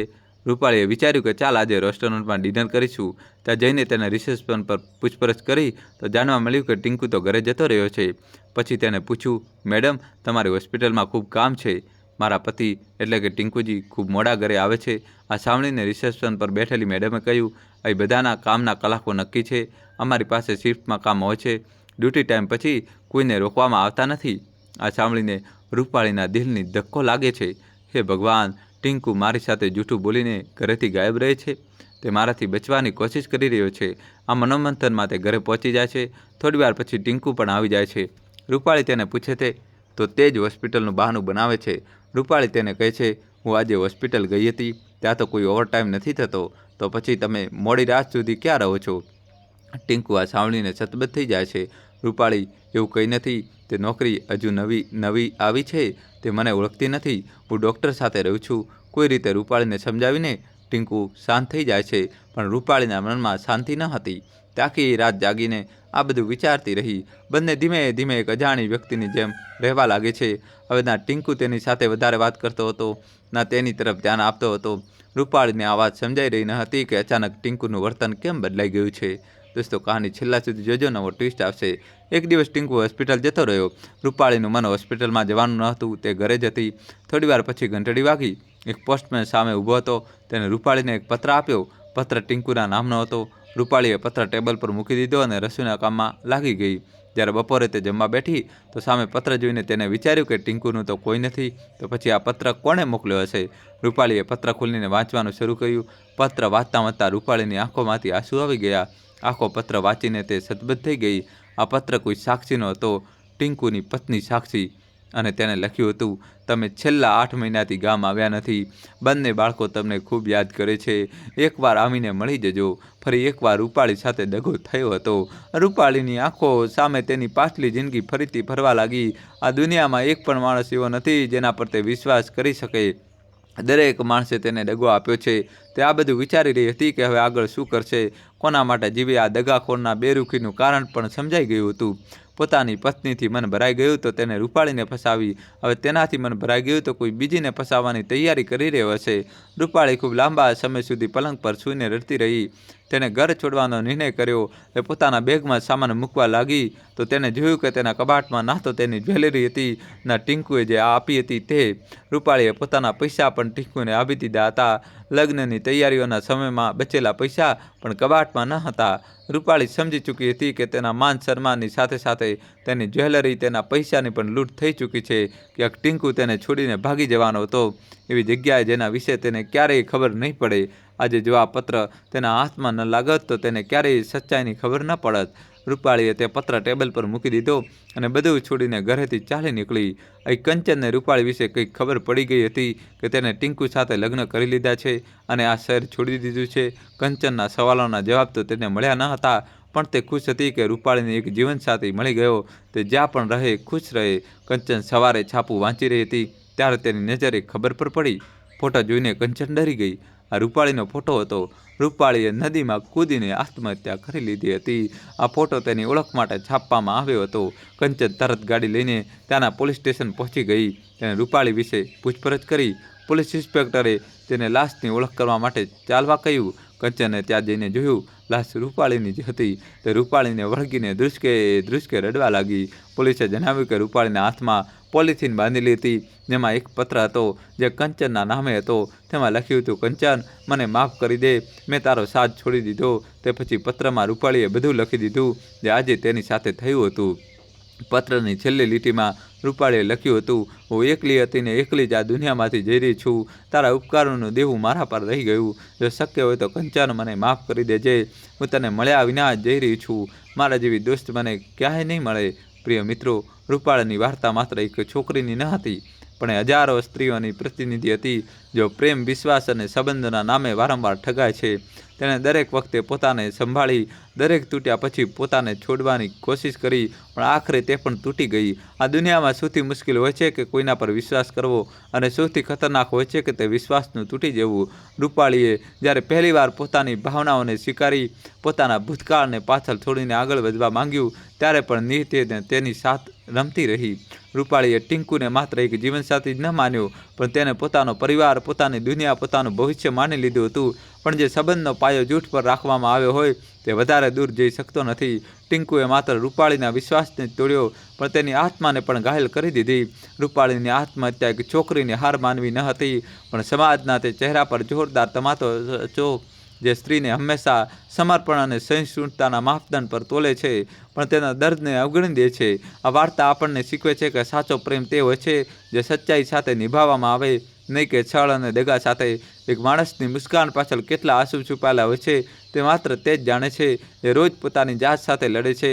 ક્યારેક કોઈની ચૂપકી દીને તેની નબળાઈ ન સમજો.